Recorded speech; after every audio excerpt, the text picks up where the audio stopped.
Hey guys, tonight we're stepping into a cobblestone square where bread becomes a time machine. Crisp air clings to your cheeks. It's that blue hour when even street lamps yawn. Picture this, a basket of rye lands on a windowsill, steam rising like a victory flag. You're not in your bed anymore, you're a ghost, haunting a loaf's final moments of warmth. Go ahead, adjust your pillow. But remember, medieval bakers worked so hard, they often slept in their ovens. That's dedication. So, before you get comfortable, take a moment to like the video and subscribe, but only if you genuinely enjoy what I do here.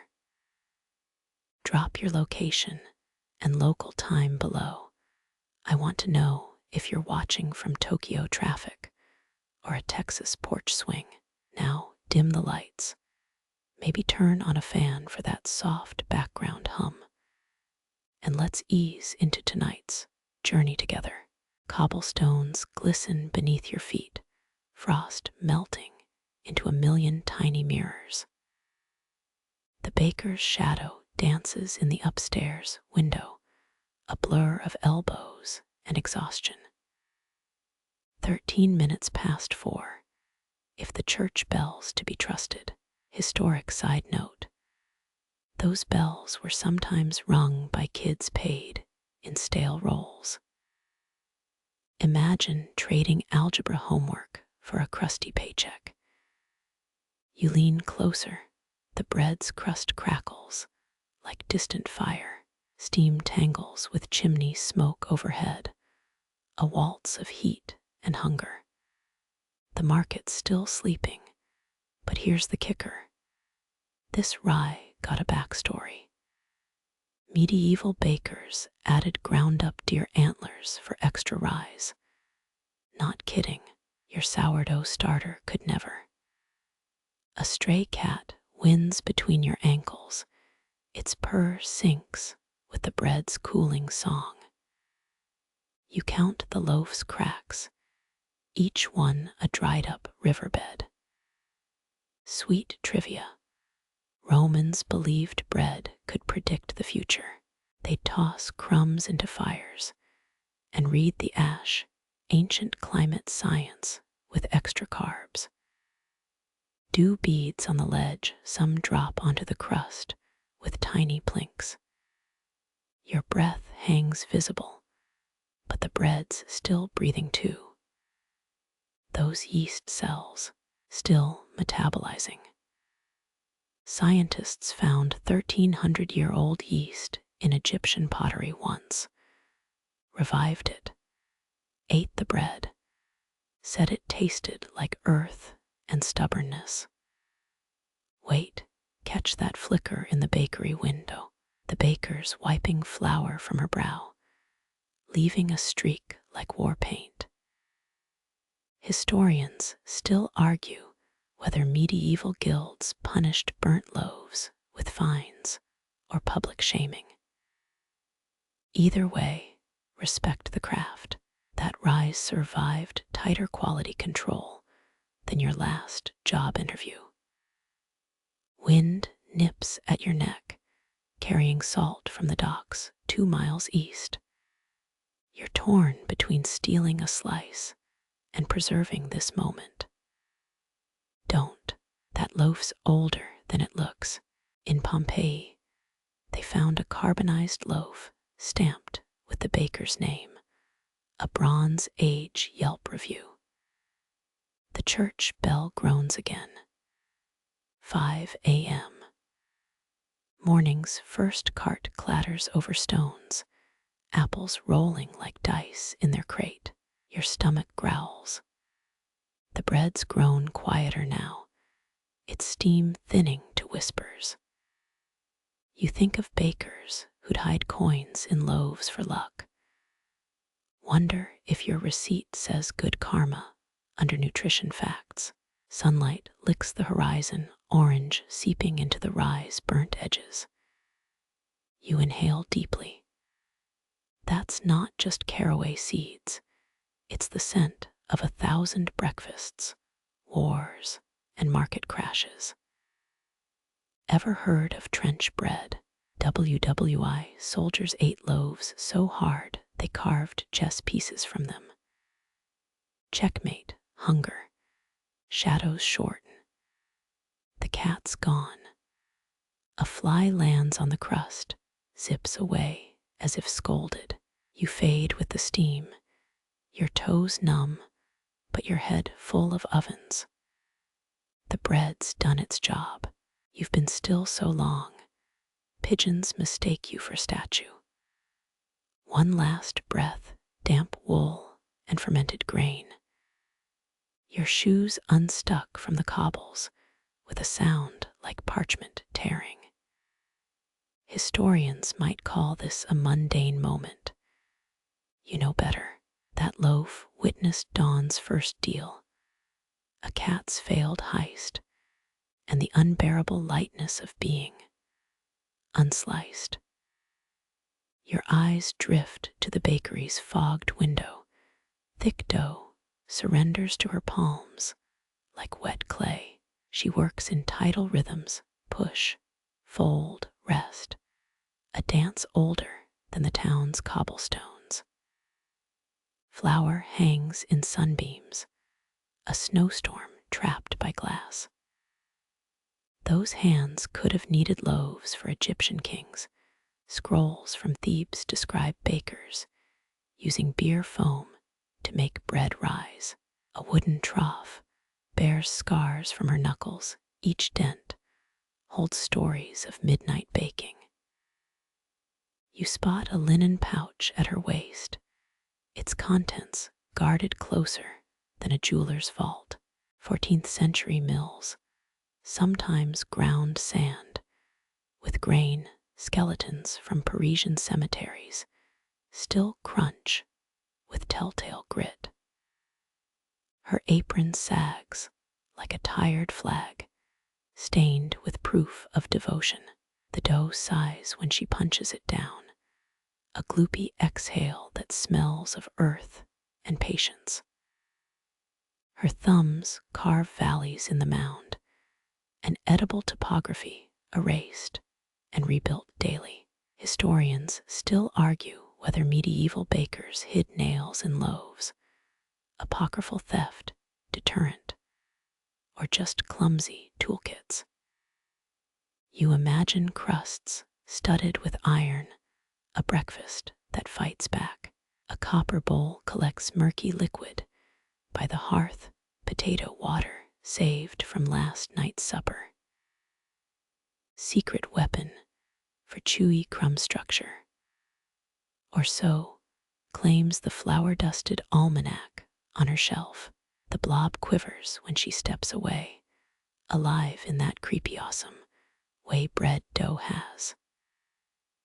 Through the window's smudge, her lips move, counting turns of the fold. Some claim bakers once whispered spells into each loaf, protection against mold and miserly customers. You catch a mutter that could be prayer, or just her cursing last week's burnt batch. Wind sneaks through the door crack. It ripples the dough's surface like lake water. She slaps the mass into submission, the satisfying thwack of gluten obeying orders. Your stomach growls in solidarity, a bass line to her kitchen symphony. 4 loaves now sprawl on the counter, dough babies proofing under tea towels. Their slow rise mirrors the cat's stretching by the hearth, both fueled by hidden fires. You note how her pinky finger drags, leaving a comet's tail in every loaf. Centuries from now, archaeologists might call it the mark of Marguerite, or whatever her name actually is. The hearth exhales cedar-scented heat. It curls the ledger pages pinned beneath a salt cellar. Her pencil scratches numbers that'll never add up, baking math being more art than arithmetic. A blackened ruler hangs unused because who measures joy in inches? When she lifts the final loaf, it clings like a child refusing bedtime, stretching elastic strands that catch firelight.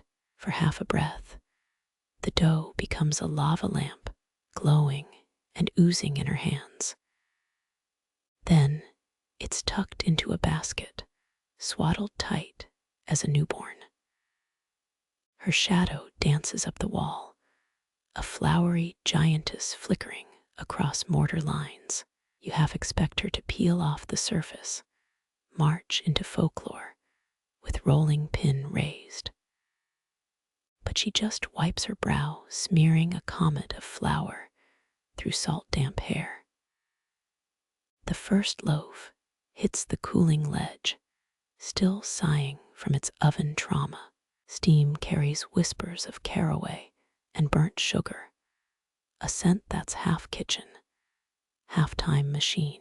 Your bones recognize this ritual ancestor's hunger echoing through your ribs.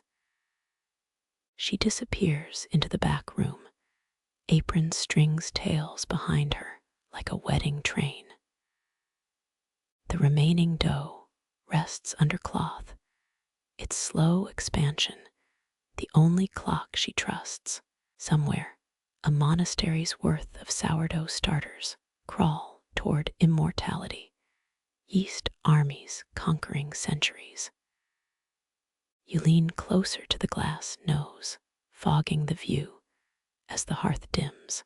Tomorrow's loaves already swell in shadow, hungry ghosts waiting their turn in the heat.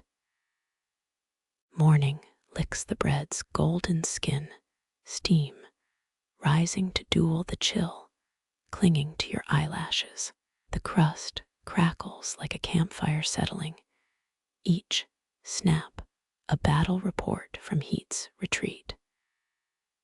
Your breath floats alongside the vapor, two ghosts comparing notes on evaporation. Dew creeps into the bread's crevices, 1,000 tiny tongues lapping at yesterday's fire. Roman bakers chilled their loaves on marble slabs. Your fingers brush icy stone beneath the ledge's moss. Yeast exhales its final sigh, a sour farewell trapped in condensation jewels. A market boy slaps shutters open. The bang makes the bread flinch in sympathy. Cold air pounces on the loaf's warmth, nature's oldest cage match. You sympathize, remembering that one winter your nostrils froze shut during a dog walk. The crust hardens into armor, each bubble a miniature shield against the damp. 14 cracks spread like prophecy, someone's future told in gluten and regret. Historians still argue whether hardening crusts were medieval coffee substitutes. Nod during night watches to stay alert. Your knuckle taps the loaf. It answers with a hollow thump. The sound echoes a 13th century Welsh text claiming bread left overnight magnetizes drowned sailors' whispers. You half expect a crumb to recite sea shanties. Sunlight staggers across the ledge, pausing to gild the bread's eastern flank. Shadows pool in the loaf's valleys, inkblot tests for the sleep-deprived. A fly lands, conducts a 6-second symphony with its proboscis before fleeing the cold. Frost retreats up the window pane, leaving watery hieroglyphics that spell go back to bed. The bread's heat dies unevenly, its core still clutching summer like a toddler with a toy. Dutch windmill operators once napped in flour bins, a fact that explains your sudden envy. Two street cats enact a slow-motion duel beneath the ledge, their hisses misting the bread's underside. One leaps onto the stone paws, denting the loaf's crust like a memory foam mattress. You wonder if it'll leave a Yelp review. Rye scent fades to a grandma's closet ambience, mothballs and nostalgia. The town well creaks, its buckets splash sinks with the bread's internal drips. Your stomach growls at half speed, digestion moving through molasses. A milkmaid's cart rattles past, glass bottles clinking a protest against potholes. The loaf trembles, performing the world's saddest gelatin impression. 500 years ago, that vibration might been an earthquake warning. Scientist Reginald Peel swore by bread seismology. Wind riffles the linen beneath the bread, fabric snapping like a ship's sail. Your cheeks flush, part cold, part embarrassment for anthropologizing carbohydrates. Someone coughs in a nearby alley, the sound smearing across dawn like butter on burnt toast. The baker's shadow falls across the loaf. She prods it with a knife handle. Steam's long gone, but warmth lingers in the curlicue of her breath.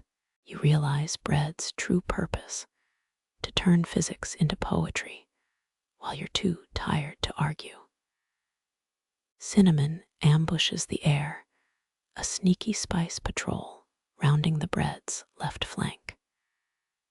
Your nose twitches, betrayed by its own sweet tooth.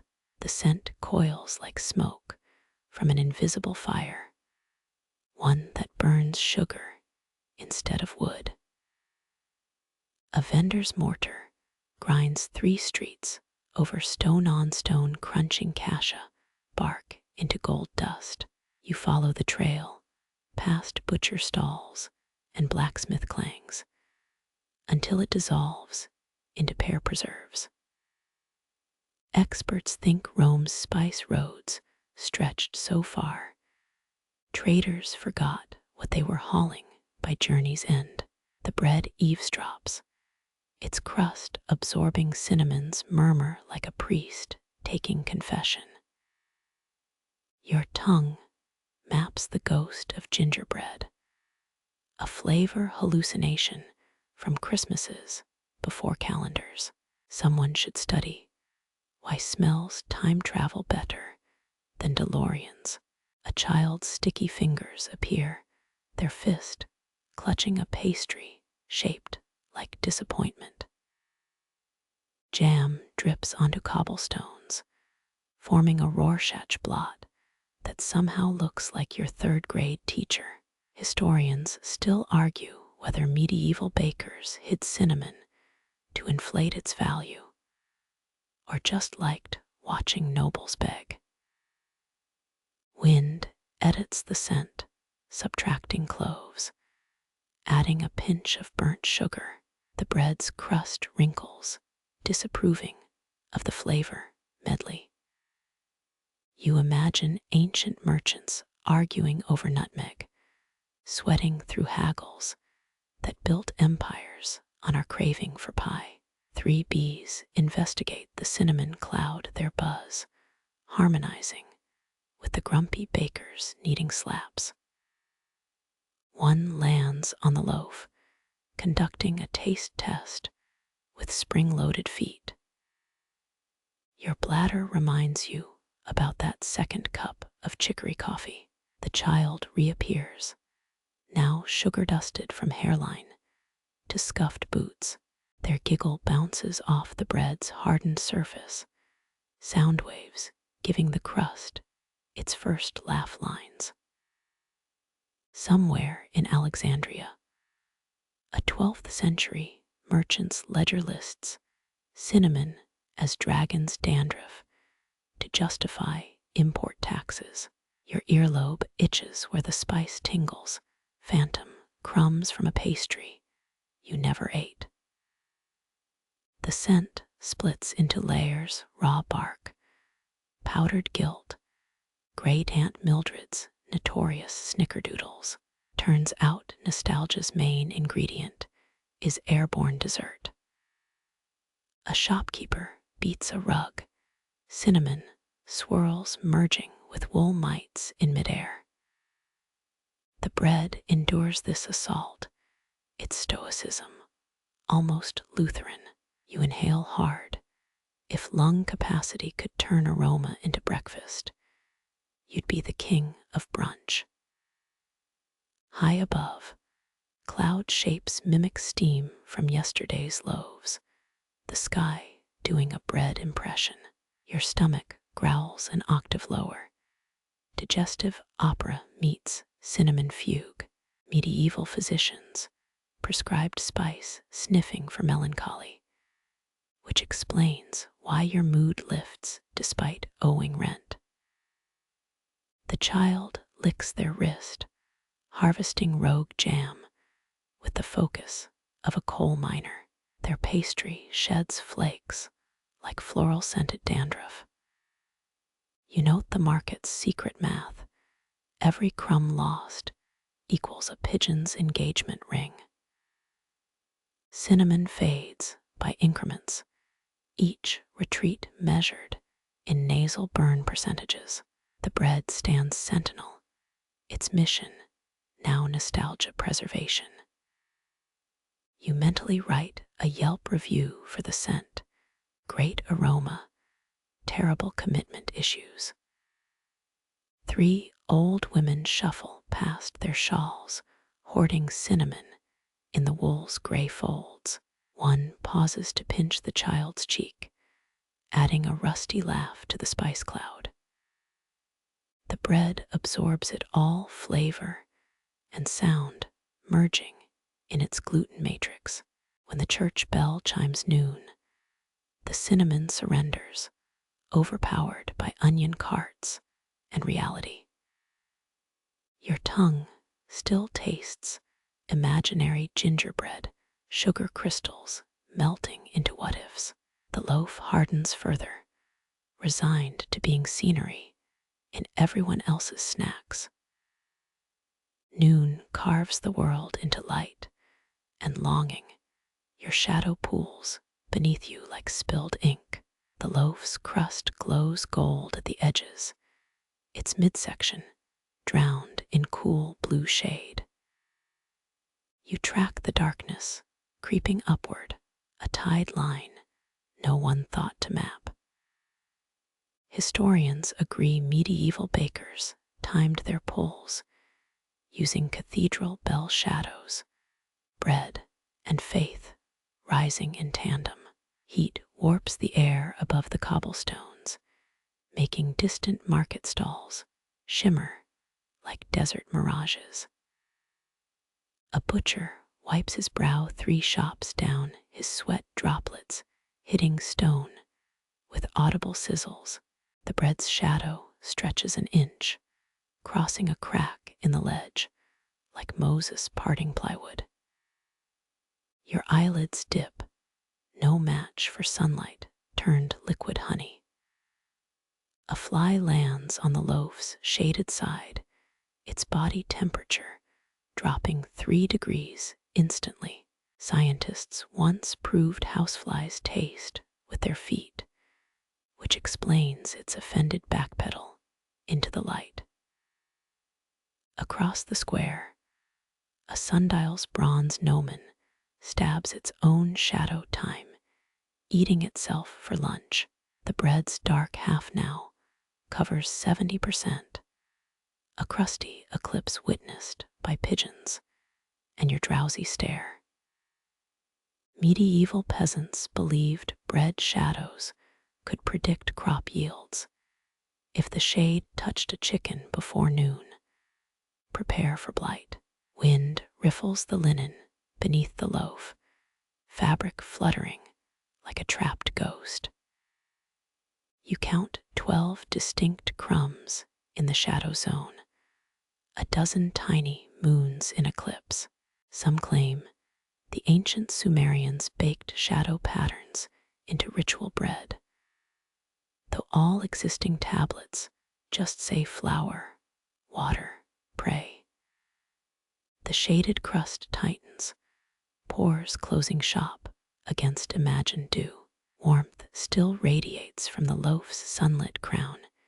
Your palm hovers nearby, harvesting leftovers. Historians still argue whether Viking sun bread was scored to help shadows bake evenly or just to look cool. A cloud ambles overhead, its belly dragging across the church steeple's weathercock. The shadow retreats momentarily, the loaf's midsection blushing like it's been caught undressed. Your yawn sinks with the market's post-lunch lull. Blacksmith hammers now punching through cotton batting. Two nuns pass beneath the window, their wimples casting sail-shaped shadows on the bread. One glances up. You pretend to study cloud formations like a responsible adult. In 1432, a French monastery allegedly baked a loaf that cast saintly shadows until mice ate the evidence. The loaf's silhouette stretches eastward, testing its tether to the cooling rack. You imagine the shadow as a living thing, sniffing for crumbs, wary of brooms, second-guessing its purpose. Renaissance bakers supposedly paid lepers to pace beside ovens, their long shadows believed to accelerate rising. Heat numbs your fingertips, skin remembering winter's bite 8 months gone. The bread's dark half now outranks the light, a carb-based yin-yang spinning out of balance. A dusty tome in Naples claims shifting bread shadows inspired the first hourglass, but good luck finding peer-reviewed proof. Your nape prickles, sun working overtime to brand your collar with sweat. The loaf's shaded crust hardens into armor, defending soft innards from noon's butter knives. You wonder if Roman soldiers gnawed their rations facing specific shadows. Dental records suggest yes, but only the enamels telling that story. A cart rattles past, its wheels chopping the bread's shadow into bite-sized pieces. For half a breath, the loaf looks dismantled, a puzzle, missing its edges. Ottoman bakers reportedly arranged rolls to cast shadow crescents during Ramadan, though Istanbul's kebab vendors say that's just tourist bait. The church bell chimes, a sound so thick it pushes the shadow another inch. Your reflection blinks in the baker's window, pupils wide, despite the glare. Archaeologists found petrified bread in Pompeii's ruins, its shadow preserved in ash like a fossilized timekeeping device. Shade conquers the final crust, the loaf, now a silhouette of its former self. Your chin dips toward your chest, a marionette with its strings clipped. The last thing you see, bread-shaped darkness leaking into the ledge's cracks, swallowing stories whole. A fly's wing hums 6 inches from your ear, a tuning fork dipped in molasses. It circles the cooling rack, a droning halo above the bread's curved spine. You track its path, the same wobbly orbit as those toy helicopters kids hurl at the park. Medieval bakers hung elder branches to repel flies, their pithy stems supposedly dripping invisible, no vacancy signs. 3 more join the dance, their bodies backlit by the hardening sun. Shadows crisscross the loaf's crust, a live-action Venn diagram written in wing beats.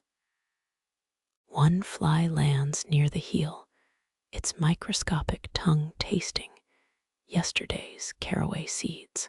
You half remember a Roman poet claiming flies carried dead philosophers' souls, though he was probably just avoiding his taxes. The lead fly repeats its loop, 7 circuits, 8, 9 never-breaking formation. Your eyelids sync with its passes, blinking at each apex like a broken metronome. Historians still argue whether Tudor bread laws punished bakers for insect contaminants, or just fined customers who complained. A breeze ruffles the swarm, spinning one fly into the baker's window pane. It recovers midair, shaking off the impact like a boxer between rounds. The others lift higher, riding thermal drafts from the cobblestone's residual warmth. You imagine their compound eyes dissecting the bread, each facet calculating crumb-to-effort ratios. Noon's heat softens the fly's buzz, muffling it beneath a blanket of thick light. They switch to figure eights, their flight paths nodding over the crust's eastern ridge. One breaks ranks, zipping toward your face before veering into the baker's chimney smoke. Victorians placed fly tape in parlors as decor, death traps masquerading as avant-garde streamers. The remaining trio tightens formation, a living brooch pinned to the bread's surface. Their shadows merge into one dark comma, punctuating the loaf's slow-motion deflation. You count wing flickers between passes, 37, 38, until numbers melt into meaningless texture. A fringe 1920s theory claimed flies could smell color. Specifically, goldenrod yellow meant danger. 2 flies collide mid-dance, tumbling in a tangle of legs and indignation.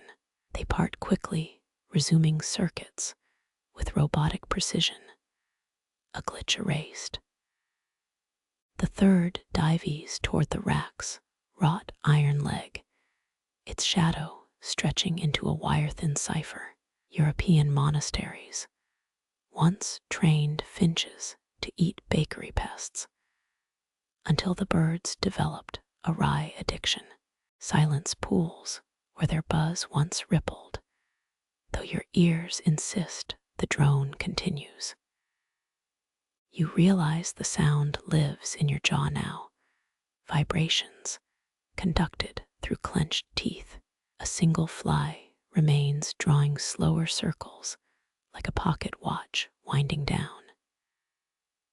16th century apothecaries sold crushed sapphire as fly repellent, bankrupting 3 lords and a bishop. The last dancer halts midair, a helicopter hitting turbulence. It backpedals, then rockets upward into the bleached-out sky. Historians still argue whether plague-era flour taxes increased fly populations, or if grief just made people notice them more. Your eyes follow its retreat until it's a speck, then less than a speck, then memory. The bread lies unguarded now, its crust hosting a single crumb as bait. You exhale, releasing a breath you swear tastes of translucent wings and vanishing acts. A striped tail tip twitches beneath the ledge, a metronome counting crumbs that haven't fallen yet. You angle your head down, meeting eyes chartreuse as medieval stained glass. The cat's pupils dilate, swallowing your reflection whole. Its weight tests the ledge's boards, centuries-old nails groaning under shared anticipation. Cobblestones exhale midday heat against your calves, echoing ovens 3 streets over. The bread's shadow stretches toward the cat, a bridge neither dares cross. Historians still argue whether Tudor bakers employed cats for mouse control or just liked their judgment-free stares. One paw flexes, needless claws scritching air where a crumb might land. The cat's ear flicks at a vendor's dropped spoon, its whole body a tuning fork for fallen things. 18th century sailors believed feline purrs could leaven dough. You're pretty sure that's why Mrs. Tibbs circles your kneading bowl. A breeze parts the bread's crust flakes. They spiral like ash from a silent volcano. The cat's whiskers tense, each hair calibrated to catch airborne yeast particles. Your stomach growls a perfect fifth below the bakery's chimney rumble. 3 sparrows bicker near the bread, their chirps tinny compared to the cat's vibrating silence. It sinks into a loaf-shaped crouch, murder mittens retracted.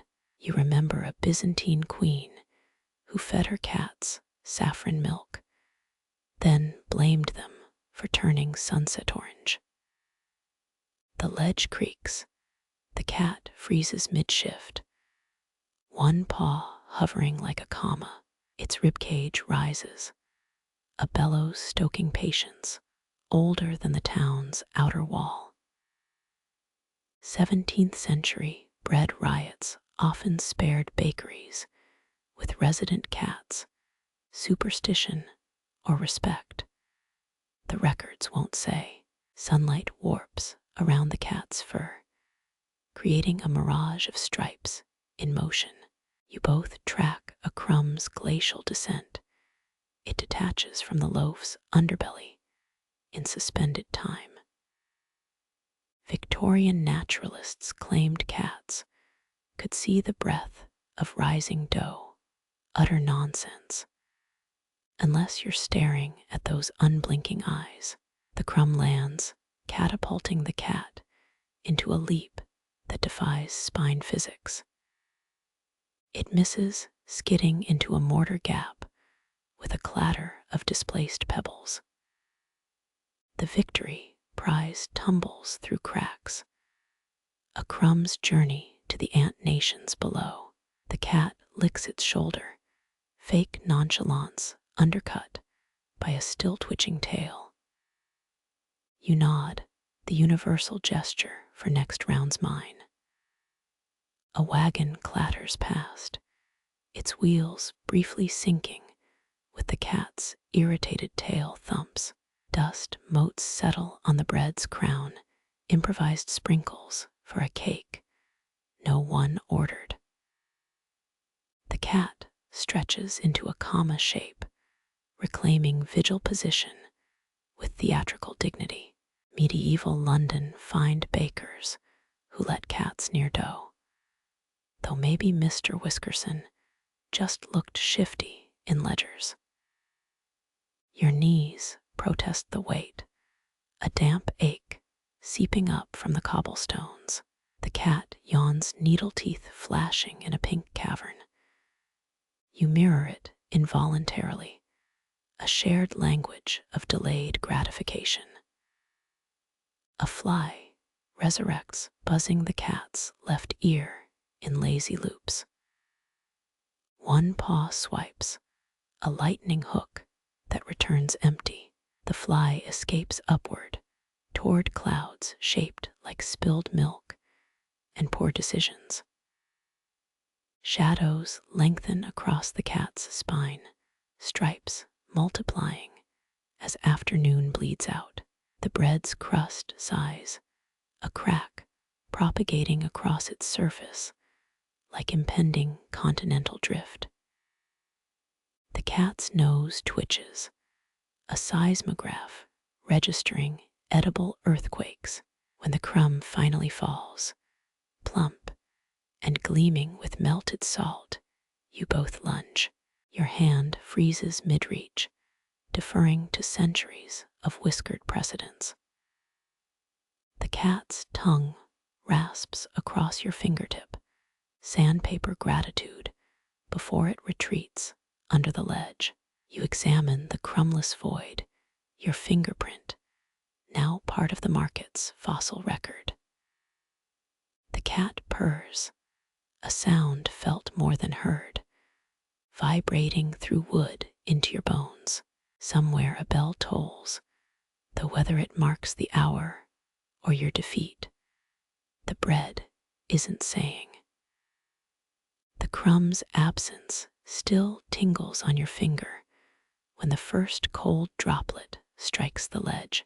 It hisses a tiny martyr against wood, warmed by yesterday's ovens.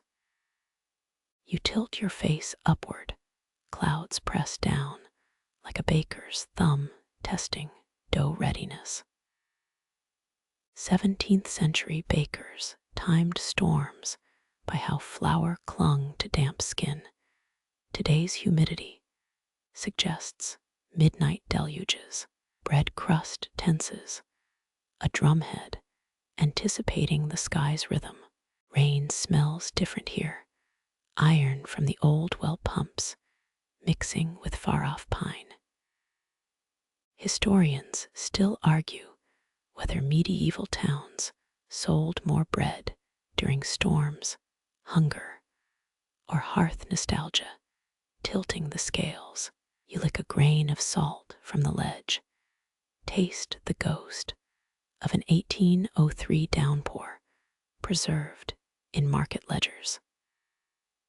Cobblestones darken patch by patch, a reverse blooming of lichen patterns. The cat's earlier paw print fills with water, a miniature moat around Castle Crumbless. Some swear rain magnifies yeasts, whispers, you press an ear to the loaf, and hear only tightening gluten's Morse code. Wind riffles the bread's linen shroud, a sail trying to remember its ship. Your shirt sticks where the cat's tail brushed you dampness, rewriting the map of your spine. 16th century London had rain bakers, men who claimed to knead tempests into dough. Their graves reportedly sprout wild wheat after thunderstorms. A drip lands on the loaf's crown, quicksilver pooling in a crust canyon. You watch it sink, the bread drinking its first rain since being milled as grain. Vendors scramble tarps, snap open like bats, startled from a belfry.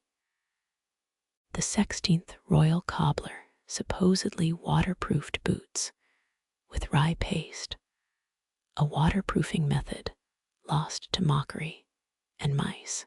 Thunder groans, the sound felt in molars before ears. Lightning maps the square in negative. Stalls become black paper cutouts against white. You count 1 steamboat, 2 steamboat, before the bakery sign swings itself crooked. 19th century storm cellars doubled as proving drawers. Emergency bread rising alongside frightened farmers. Rain thickens, needling through the loaf's blistered skin. Steam emerges anyway, stubborn warmth, fighting its last liquid battles. A nearby downspout gargles the melody, your hummed earlier nature's remix of your abandoned lunchtime tune. Your toes squelch, boot leather softening into ancestral memory. The bread's crust weeps a caramelized gloss, molten sugar meeting the sky's cold rinse. Some claim Napoleon's scouts tested rain acidity with baguettes. Sour dough, meaning turn, left at the next burnt barn. Hail arrives uninvited, pearl-sized insults bouncing off the ledge. The loaf dimples its surface, becoming a braille confession of recipes never written. You catch a hailstone, its heart holds a fleck of mica from quarry cliffs 5 miles east. Lightning forks, a dendritic flash freezing the market mid-stumble. In that white moment, the bread glows cathedral window bright, yeast cultures flaring like saintly halos. Electrolyzed air prickles your tongue, half storm, half the memory of freshly milled flour. The cat reappears, soggy and accusatory, dragging a leaf bigger than its head. It glares at the drowned loaf, tail flicking morse for you had one job. 18th century French bakers blamed soggy bread on rain imps, tried trapping them in milk jugs. Records mention 7 drownings, none confirmed as supernatural. Clouds unclench, sunlight stabs through like a baker testing cake doneness. The bread exhales, scent transformed, wet earth, and stubborn honey clinging to its corpse. You peel a sodden crust curl, taste time, accelerated flowers, birth compressed into a single stormy mouthful. Puddles reflect the loaves, remains, funeral mirrors, warping its silhouette into something aquatic. Your shadow reaches for the reflected bread, fingers blending with dough's liquid ghost. Rainwater spirals down the drain, carrying yeast towards the river's breadless fish. The cat shakes itself, 1,000 droplets fleeing its fur like disloyal subjects. One lands in your eye, the world blurs into a watercolor of regret and rye. You blink, market colors return damp and vivid as a newly opened cookbook. Bakers emerge, aprons flapping like surrender flags over puddled carts. Steam rises from the loaf again, thin tendrils braiding with the last retreating storm breaths. Your socks squirm with every step, swamp creatures plotting revolution in woolen trenches. Evening bells warp in waterlogged air, their tones slumping into the square like tired horses. The loaf sinks into itself, a crumbling sphinx guarding no answers. You pocket a survivor crumb, a fossil for tomorrow's drier introspection. Moonrise licks the sodden ledge, light catching on rainwater trapped in nail holes. The bread's final sigh carries north, toward mills, where tomorrow's batch already dreams of ovens. You walk home, leaving the loaf to its chosen grave, a shrine of crumbs dissolving into tomorrow's dough. The moonlit puddles still shiver when the first hammer strike cracks the silence. Tap, tap, thump, a cobbler's lullaby seeping through his workshop window. Your boot sole remembers that rhythm, same cadence that pounded nails into Louis XIV's heel lifts. Cobblers once stuffed shoes with stale bread to soothe blisters, a fact modern podiatrists call crusty malpractice. The loaf twitches on its ledge each hammer blow, sending ripples through its sagging crust. You press a palm to the wood, feel vibrations climbing your wrist like apprentice cobblers scaling a ladder. 19th century work songs claim shoemakers dance with their dead clients' ghosts, hence the taps between stitches. A sourdough wrinkle deepens, perhaps laughing at the idea. Leather scent sneaks in oak-tanned hides, arguing with the bread's fading warmth. Your lungs split the difference, half workshop musk, half yeast's last stand. Historians still argue whether Renaissance cobblers invented the first orthopedic sandal or just recycled Roman flip-flop designs. The cobbler coughs, a phlegmy sound that shakes 3 crumbs loose. His shadow looms on the wall needle, held like a conductor's baton. Tap, tap, scrape. The knife trimming excess sole sings a different tune. You time your blinks to the rasping, left lid for cutting, right for stitching. Medieval guilds find shoemakers for working after curfew. Yet here he hammers, defying ghosts of timekeepers long mouldered. Bread surrenders another crumb. It rolls toward the window ledge's edge. The cobbler's workbench holds a child's boot, its toe curled like a question mark. 18th century orphans traded bread for footgear in Naples, famous for trading moldy loaves as leather softeners. Your stomach growls. Or was that the cobblestone grinding beneath a cart? A moth dives into the workshop's lamplight, its wings flecked with flour from yesterday's baking. The cobbler swats without looking, muscle memory sharper than his awl. You imagine his hands, same fingers that once stitched boots for a one-legged admiral. Or was that just the pub tale he tells tourists? Hammer meets nail, a note so pure it silences the market's drip-drip aftermath. The loaf's crust cracks in sympathy, a fissure running northeast toward the spice merchant's shuttered stall. Your jaw tenses, molars recalling how Fletcher's glue tasted suspiciously like over-kneaded rye. He hums now, a tavern song about mermaid slippers and salted cod. The bread's remains shudder, vibrations translating melody into crumb trajectories. In 1673, a Dutch cobbler's hammer supposedly sparked a bakery fire, but the court ruled it act of stale karma. Your pinky traces the ledge, counting wormholes like stitches in driftwood.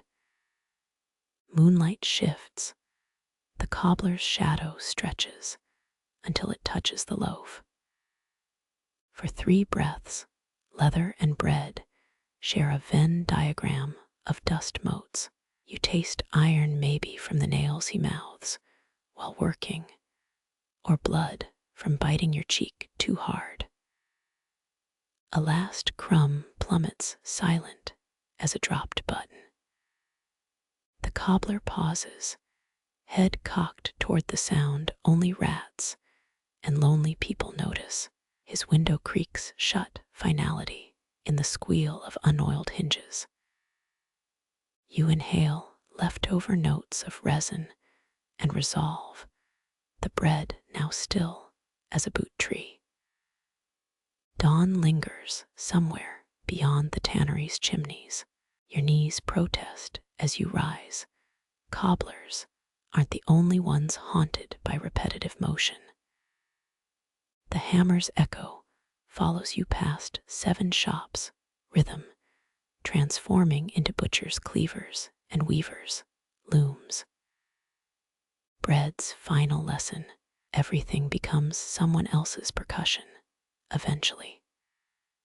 Sunlight thins to amber, honey oozing down a vendor's jar catches the glow.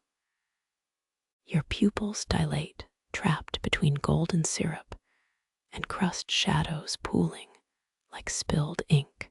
14th century beekeepers wore chainmail to harvest hives, a fact that explains the dented helmet in the market's antique stall.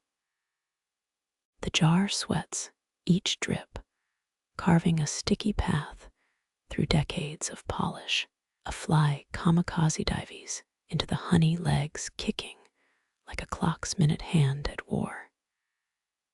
You watch it sink slow as treacle-bound ships in Baltic amber.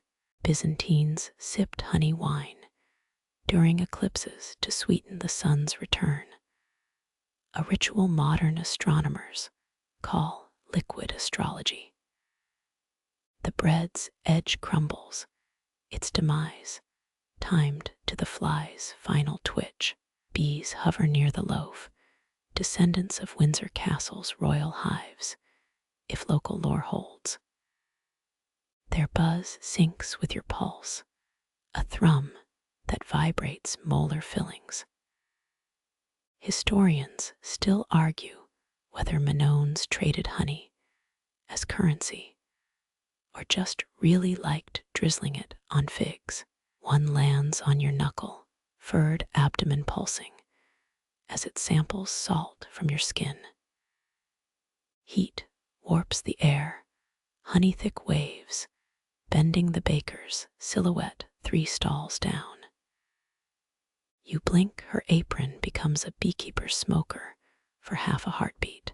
Medieval surgeons used honey to pack wounds, which explains the jar's 100% lead-free sticker slapped on last Tuesday. A droplet hits the ledge, amber spreading like a miniature British Empire. The vendor fans herself with a ledger, pages stained with 1823 molasses prices bleeding through. Her sweat smells of bergamot and burnt sugar. Easter brunch at great-great-grandma's rotting plantation house. Beeswax candles once lit Vatican libraries, their smoke allegedly preserving parchment better than ink. You inhale deeply, half hoping for papal dust, half dreading diabetic coma. Shadows stretch.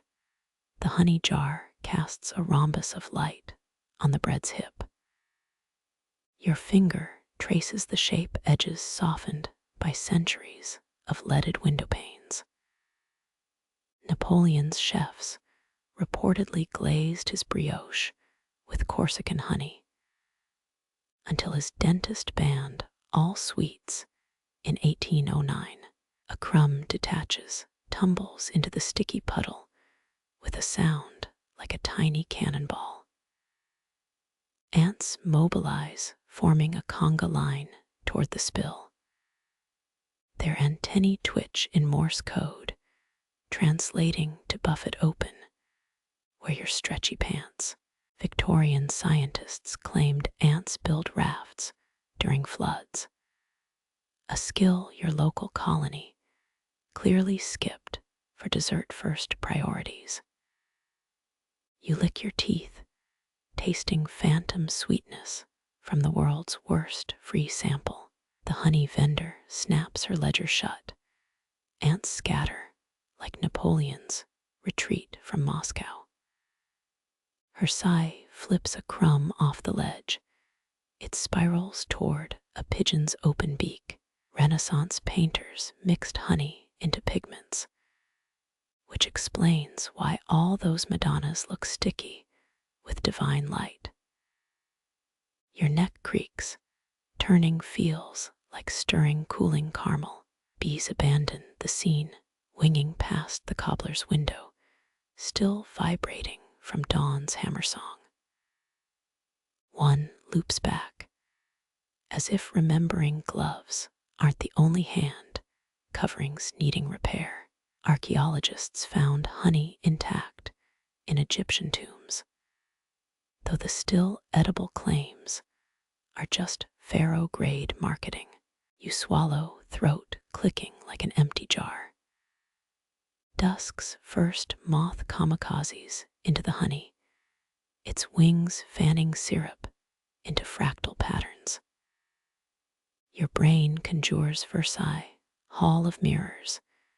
If built by sugar-addicted wasps, the vendor wipes her knife, a streak of gold lingering on the blade's edge.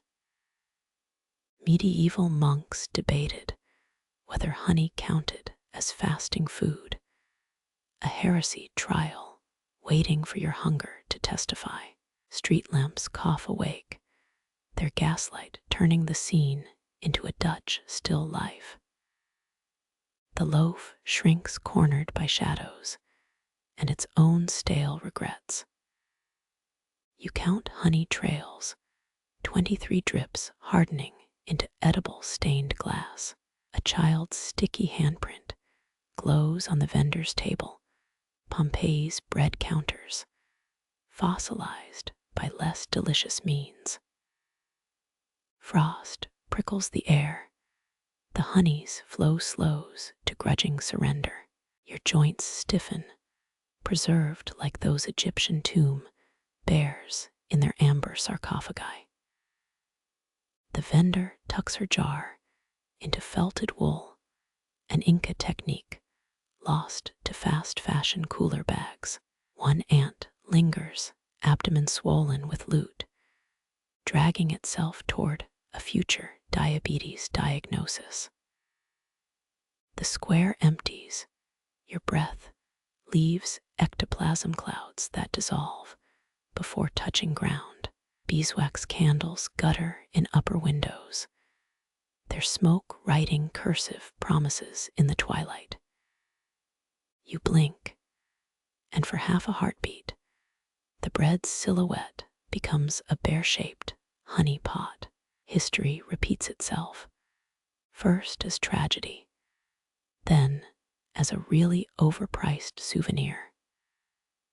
Moonrise dyes the honey black, its sticky surface reflecting star chart sailors once followed. Your shadow stretches, reaching for the loaf, like a child sneaking midnight sweets. The vendor's broom echoes, click-clack of twigs on stone, rewriting the ant's treasure map. You step back, heel squishing something that crunches and sticks. Somewhere, a hive dreams of spring blossoms. You walk away, the market's last light clinging to your shoes like amber apology.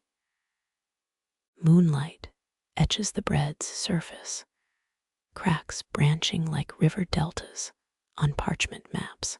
You lean closer, each fissure holds shadows darker than the ink in Columbus's logbooks. 14th century sailors navigated by stars and guesswork, a tradition your loaf seems to mimic with its crumbling continents. A crumb drifts loose, landing in the linen's weave like a ship running aground. The crust groans, a sound old librarians would recognize from cracking open damp medieval folios. You press a fingertip to the fracture. It's warmer than expected, like sun-baked clay tablets. Rumors claim Carthaginian traders encoded roots in bread crusts, though historians still argue whether that's genius or mold-induced hallucination. Wind riffles the cloth, your makeshift map ripples, sending crumb islands adrift. A crack splits clean through the loaf's equator rough as the tier separating Norway from Greenland on Mercator's first globe. Your nail traces the fault line, gritty residue collecting under the cuticle. Renaissance geographers hid mistakes in map corners, a habit this bread mimics with its charcoal burnt edge. 3 ants circle the damage, tiny cartographers disputing borders over crumb royalty. Something pops. The crust retracts suddenly, releasing a puff of yeast-scented air. You jerk back, blinking as the smell hits like a Parisian bakery at dawn.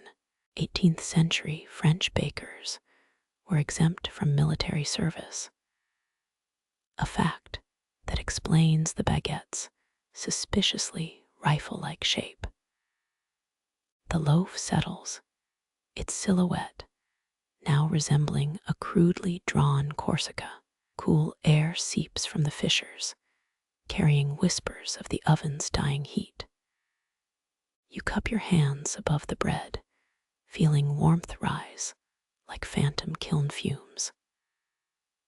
Ottoman bakers timed loaves using candle marks, a practice abandoned when Sultan Murad III allegedly ate a chronometer.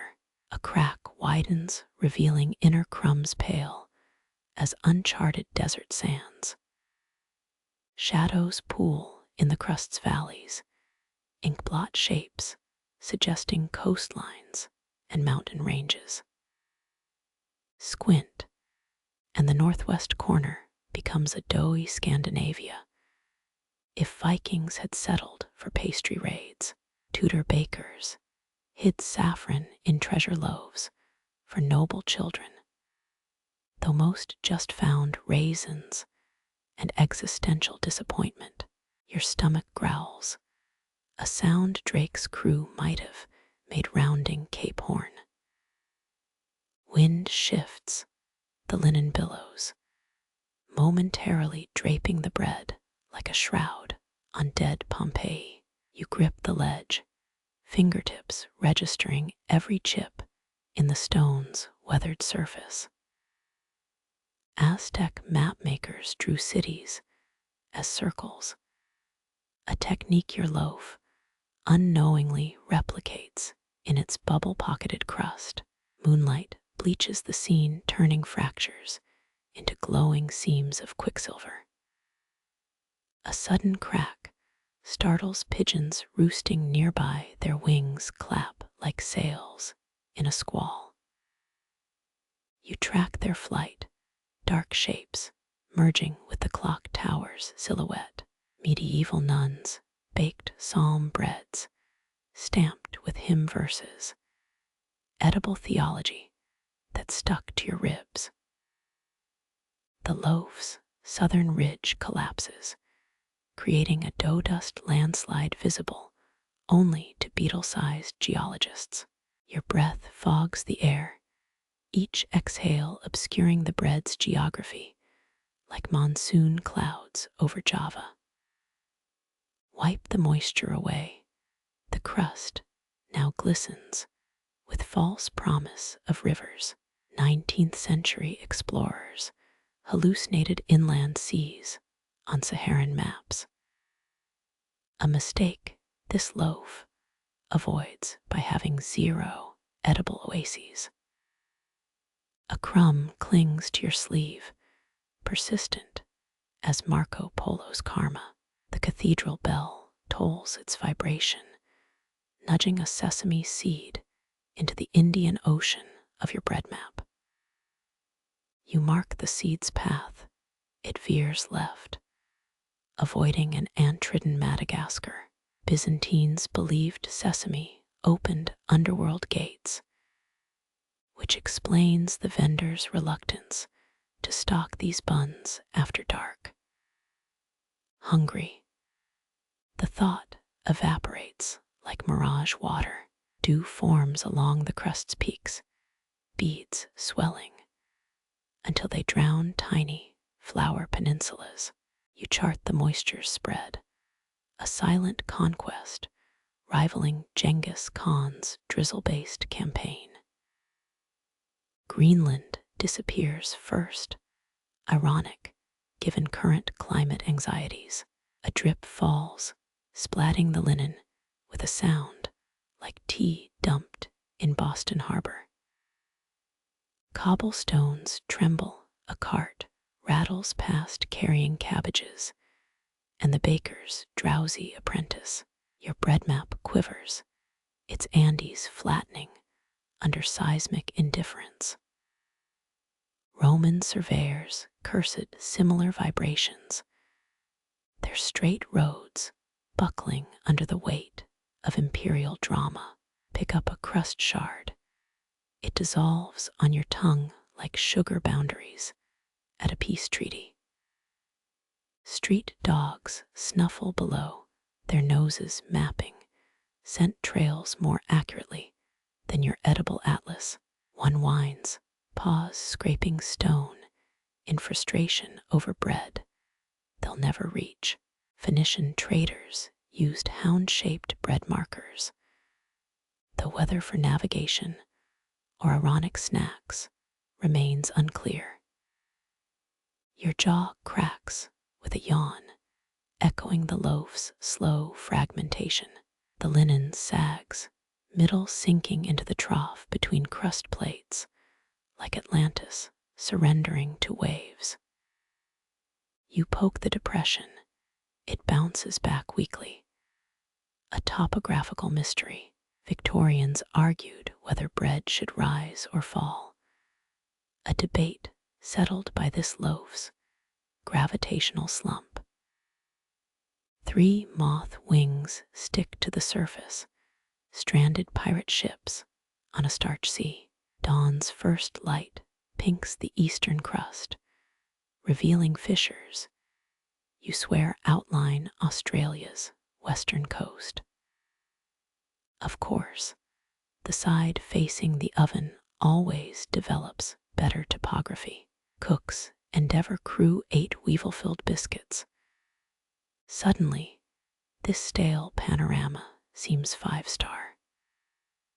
A sparrow lands pecking at Tasmania until it's just dough and avian ambition. Your shadow falls across the bread, a continental drift of fatigue obscuring New Zealand.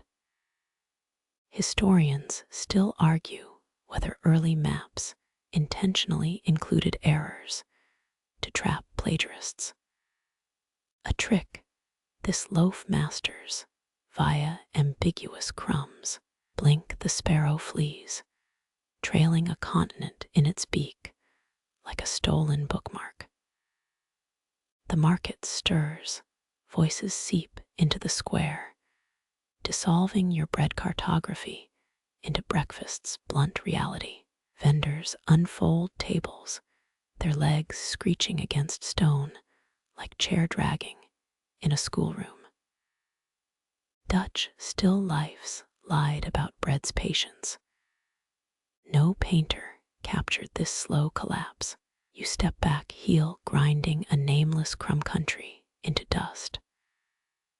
Somewhere, flour sifts into mixing bowls, new landmasses awaiting their turn on the ledge.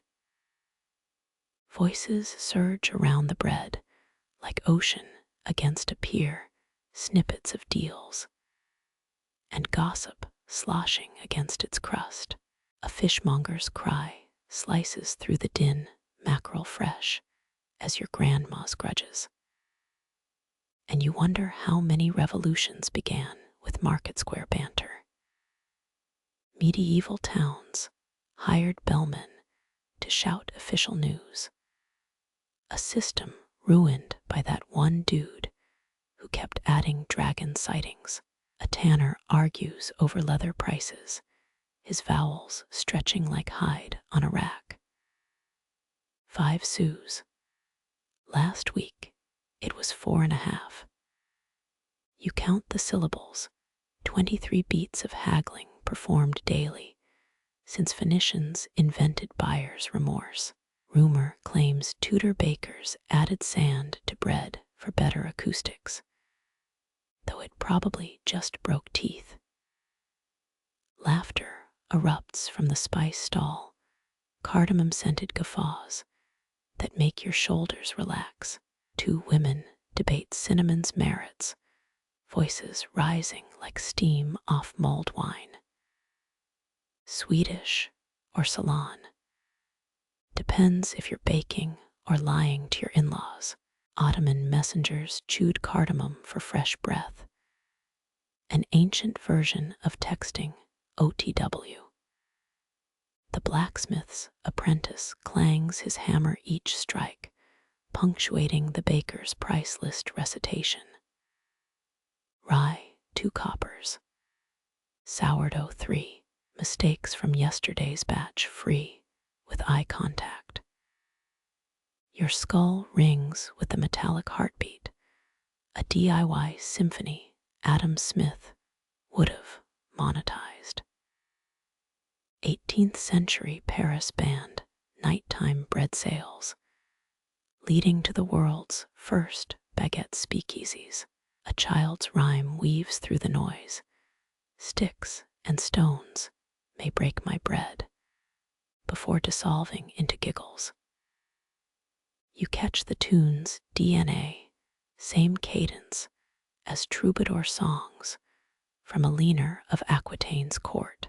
Historians still argue whether medieval work chants were proto-rap or just monks bored out of their parchment. Campfire odors flood the square, venison turning on a spit manned by a whistling vendor. His melody tangles with the cooper's barrel-rolling thuds. Whistle thump, a folk tune about ale and bad decisions. Roman taverns posted bread prices in code, basically Yelp reviews for pissed-off plebs. The widow from Butter Lane shouts her nephew's sins across 40 feet of cobblestones. You traded my heirloom quilt for a pregnant goat. The crowd's ooh-oh ripples outward. You half expect a hype man to drop a beat. Renaissance, Italy tried bread-based courthouses. Defendants got extra crust if found innocent. A drover curses at his mules. The beasts respond with flatulence as commentary. Linen sacks sway on their backs, flour migrating westward like edible manifest destiny. You catch a phrase, may you outlive your debts, and undershirts. A blessing used by Burgundian cheese monks circa 1304. The scribe's quill scratches parchment, audible even here. 20 paces from his shaded stall, each scritch carves notary contracts and secret poetry beneath official seals. Tang Dynasty merchants wrote complaints on rice paper, then ate the evidence with fermented bean paste. Wind snatches a baker's aside, double the anise. She'll never taste the weevils, followed by performative coughing. Your nose wrinkles, not at the weevils, but the tinny aftertaste of colonial sugar hymns. Aztec chocolate traders used cacao beans as currency, a system ruined by someone's sweet tooth. A drunken minstrel tests lyrics near the well. Oh, my loaf's gone stale. But my love, the well echoes, love, love. As if mocking his half-assed bardcore remix, Vikings believed bread could reverse bad poetry. Hence their whole raiding monasteries for scribes' fays. Shoe nails click toward the bread, a cobbler's apprentice lugging half-tanned soles. He mutters work orders under his breath. Resolve Father Egbert. Patch Sister Agatha. Lecture Brother Thomas about puddles. Georgian factory workers hid messages in bread loaves.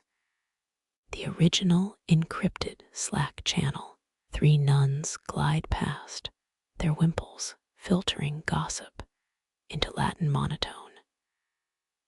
Sister Beatrice burned another psalm cake, third Tuesday in Advent at this rate.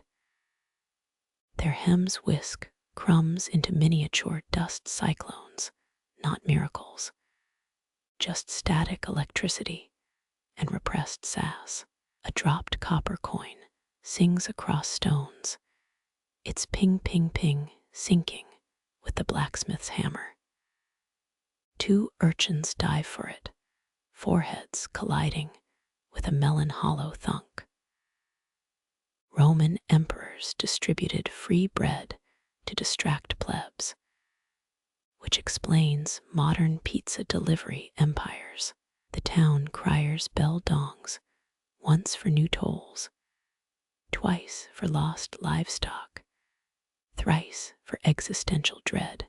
Today's triple toll heralds a missing goat named breakfast. You scribble a mental note, avoid any cheese labeled vengeance yogurt.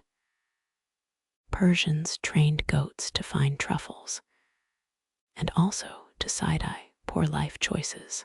Doves erupt from the Guildhall roof, wingbeats momentarily drowning the fishmonger's cod, so fresh it's judging you. Their shadows stipple the bread, living braille, describing airborne drama. Byzantine bakers shaped loaves like birds, then acted shocked when pigeons got ideas.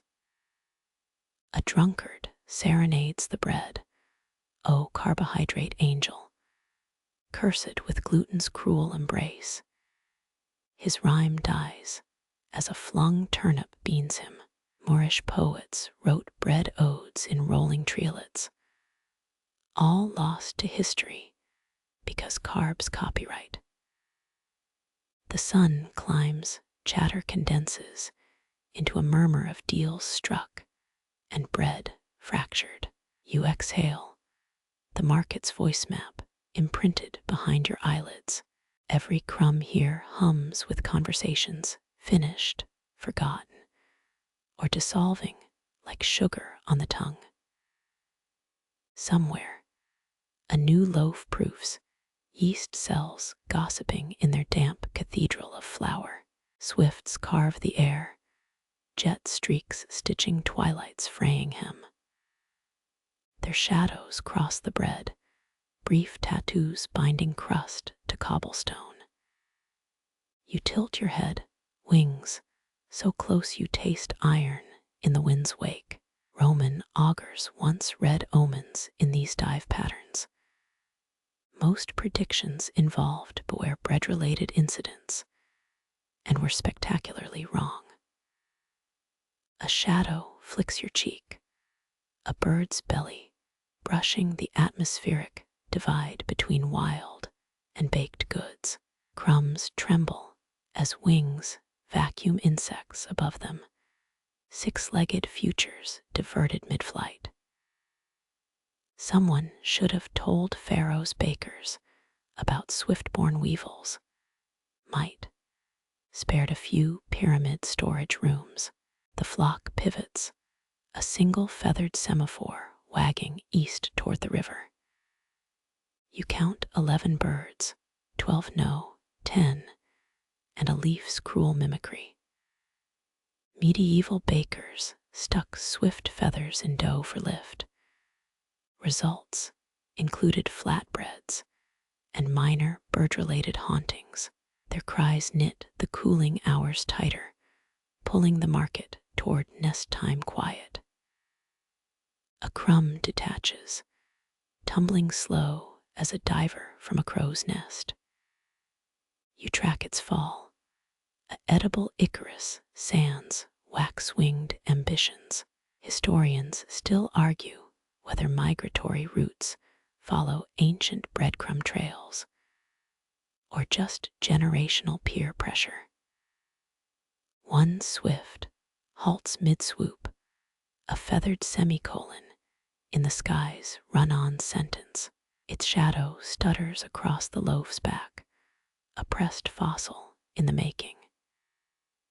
You imagine 16th century naturalists sketching this moment, labeling it Aves interruptus, with excessive quill flourishes. Dung beetles roll their prizes west, as birds arrow, east infinite commutes, with 0 retirement plans. The bread's silhouette sinks flatter, yielding to laws of carb gravity. Ottoman bird trainers supposedly taught swifts to fetch rolls, until the Great Pigeon Uprising of 1623 halted dessert deliveries. Twilight thickens, the swifts, now liquid shadows, melting into rooftop tiles. A single feather spirals down, barbules glinting like an artisan's misplaced parchment score. You pocket it absently, a souvenir proving you to hover between hunger and flight. Civil War soldiers wrote love letters on feathers, words dissolved by rain before delivery. Lamplighters jab their wicks, honeyed circles interrupting the birds' stitching work. The loaf becomes a chiaroscuro study, half gilded, half deleted by night's edge. You yawn, suddenly aware your jaw muscles match the bread's slow relaxation.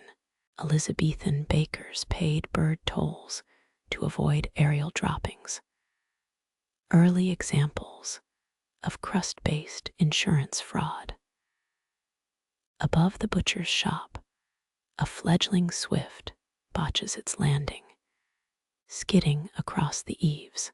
Its screech harmonizes with a drunk's off-key aria about salted pork. You grant both performances equal applause.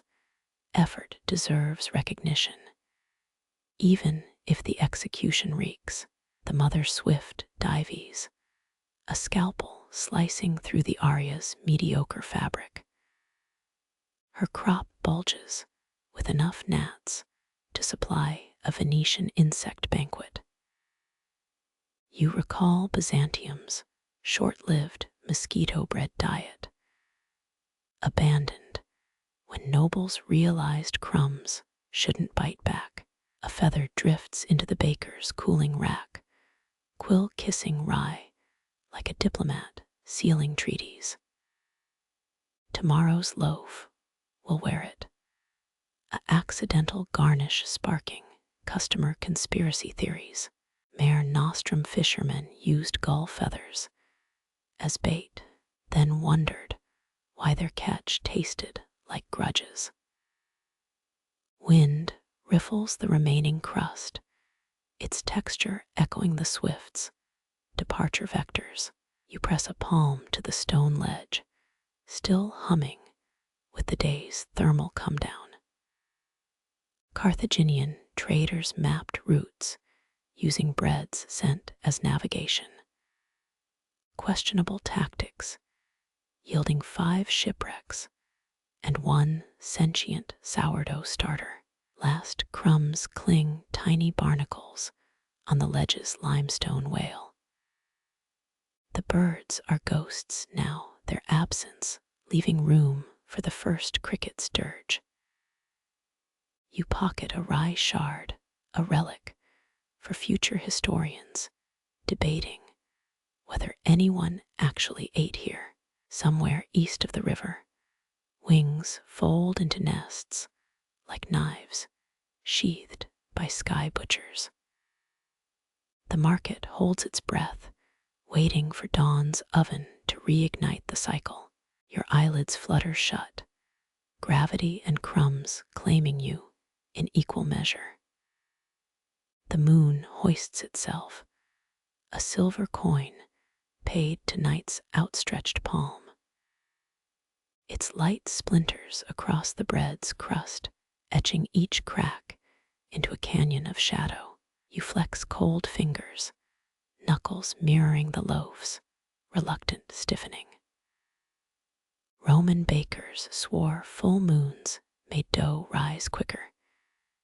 Tailies say Caesar's army marched on lunar-leavened rations. Coolant air gnaws at the bread's edges, sucking warmth from its dewy fissures. A beetle investigates crater-like pores, antennae twitching at the sourdough scent atlas. Your breath fogs the scene, an impromptu diorama titled Stale, a pedagogical tragedy. Medieval nuns supposedly sang Gregorian chants to forgotten bread, claiming mold grew in angelic patterns when serenaded. Stars prick the sky celestial crumbs from a cosmic baker's careless cutting board. You tally 3 clustered orbs, Orion's forgotten kneading hook, rusting in the astral shed.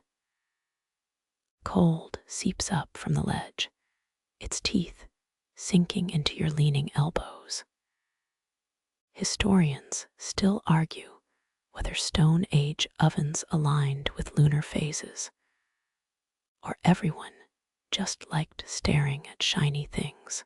The crust audibly sighs, a granular exhale as molecules slow their fevered dance. You mimic it, your own breath fraying into the market's chilled hush. A nightjar's call razors the silence, its trill syncopated with the bread's contraction spasms. Renaissance quacks prescribed moonstruck bread poultices, guaranteed to cure ague or summon mediocre ghosts. Shadows pool beneath the loaf, ink blots spreading across linen like spilled midnight. You squint, shapes resolve into a mouse king's coronation parade. Then just mice. Their noses quiver at rye shrapnel, tiny twitches plotting crumb heists. Ottoman poets compared hardening bread to widows' hearts, both softened only by relentless persuasion. Your neck cricks, skyward constellations blurring into a flour-dusted sieve overhead.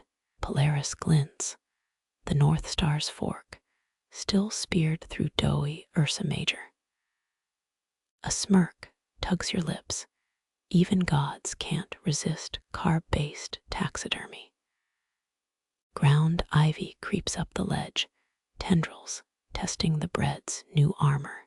Dew crystallizes on the crust, frost's vanguard claiming territory by capillary action. You lick a fingertip, drawing damp symbols that vanish faster than baker's promises. An owl hoots 3 streets east, a feathered critic reviewing the night's composition. 18th century sailors used rock-hard biscuits as navigation tools, and possibly murder weapons. Moonlight bleeds the scene to monochrome, the bread, now a marble sarcophagus. Your joints protest as you shift, human rigor Morty's battling the stone ledge. A drunk's bottle shatters somewhere, glass laughter echoing off shuttered stalls. Tudor homemakers believed night air poisoned baked goods, hence the knock twice ritual for expelling dough demons. The loaf's final curve sags, an avalanche arrested mid-fall by cold's jurisdiction. You palm its surface pores, gritting like a retiree's unshaven cheek. Dawn feels hypothetical here, a rumor scrawled in frost's shaky handwriting. Archaeologists found petrified rolls in Pompeii's ruins, their chewiness apparently preserved for eternity. Wind riffles the linen shroud beneath, fabric snapping like a baker's apron at dawn. You imagine tomorrow's loaf steaming nearby, this one reduced to fossil and folklore. A bat thwacks the air above winged gilt, tripping over its own echolocation. Your spine uncurls, vertebrae cracking a Morse code ode to poor posture. The market's clock door groans, its hands arthritic, yet eternally vigilant. You've become part of the ledger now, another witness in bread's unending audit. Moonlight retreats, leaving the proofs and margins to sharper minds. Cold has won, the loaf's surrender complete, as your cheek meets the ledge. Dreams arrive laced with yeast and ice strain, a narcotic blend of rise and grind. Somewhere, a nightingale debates the aesthetics of crumbs versus whole loaves. You concede through half-sleep, victory tastes, oddly like absent warmth. Wind slinks through the marketplace, its fingers tugging the linen beneath the loaf like a prankish child. You blink crusted eyes, dawn's first blush, still hours from punching its time card. The fabric ripples and spectral ebb and flow mirroring tidal mills along the Zon River, their sails grinding salt-seasoned grain since the 1600s. Your nostrils flare, the air's brine sharp as a fishmonger's aftershave. 19th century sailors swore Baltic winds carried curative properties, though their bread still sprouted beard-like mold. A threadbare corner of linen snaps, the sound of a baker's whip chastising lazy dough. The bread shifts, its fossilized form scraping stone like a disgruntled chess piece. You imagine it grumbling about drafty retirement homes and the audacity of air currents in its golden years. Flecks of rye escape, launching themselves into the void like tiny hang gliders. Historians still argue whether Renaissance bakers used sea winds to leaven sourdough, or just blamed bad batches on salt ghosts. Moonlight glints off airborne salt crystals, a meteor shower of flavor enhancers. You taste memory, the bite of pickled herring from dockside stalls 2 towns over. Dutch millers once paid taxes in wind each gust, measured by how many sacks it could grind per hour. The linen billows upward, a pale jellyfish drifting in night's aquarium. Your neck prickles, hair rising like wheat stalks before a storm. Some claim wind carries voices, like those Turkish merchants who swore zephyrs whispered spice roots. A heavier gust arrives, its payload of sandstone grit and sheepfield musk. One crumb detaches, arcing westward, as if aiming for the cathedral's weather vane. Cool dampness seeps through your sleeve, the ledge weeping overnight condensation. You recall parchment maps in the town museum, inked with windroses and warnings about yeast souring gales. Beneath the loaf, the cloth folds into miniature Alps, their peaks trembling with each exhalation from the hills. Something featherlight brushes your wrist, a poppy seed riding the breeze like a miniature parachute. Medieval wives sprinkled such seeds on bread, believing they carried dreams from far-off fields. The wind pivots, tugging your collar like an insistent bartender, hawking last call. Salt crusts the corners of your lips, a mineral tang replacing the bread's faded warmth. You squint at the horizon, the black bulk of a stormsmith's anvil brewing. 17th century millers' guilds band whistling during east winds, lest their tunes disrupt flour's delicate descent through sifters. The linen snaps taut, sudden as a ship's mainsail, catching a favorable draft. For 3 heartbeats, it suspends the bread midair, a levitating trick worthy of a Salerno street magician. Gravity remembers its duty. The loaf clunks down with the grace of dropped crockery. Warmth pulses faintly beneath your palm, residual heat from the ledge's stone arteries.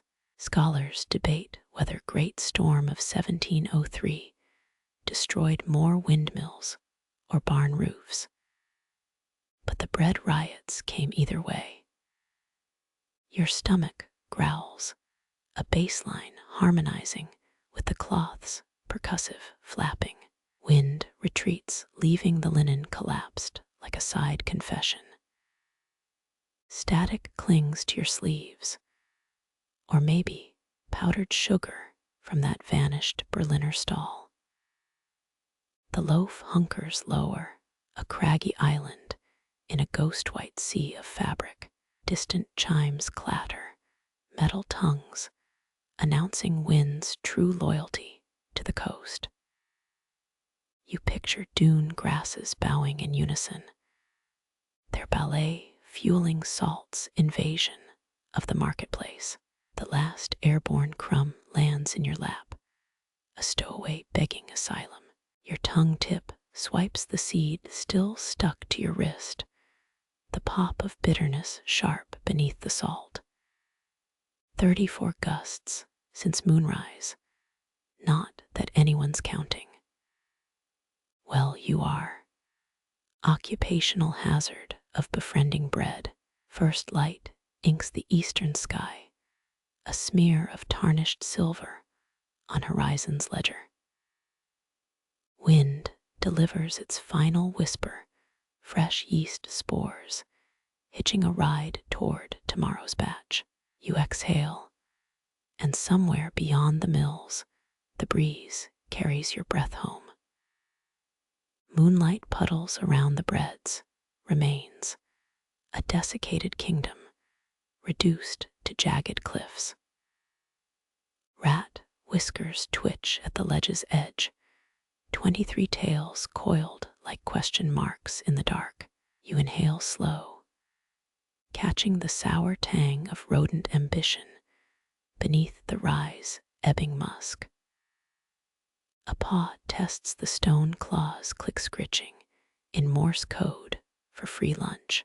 Medieval rat catchers wore bells to warn customers. Their terriers trained to kill, but never eat the prey.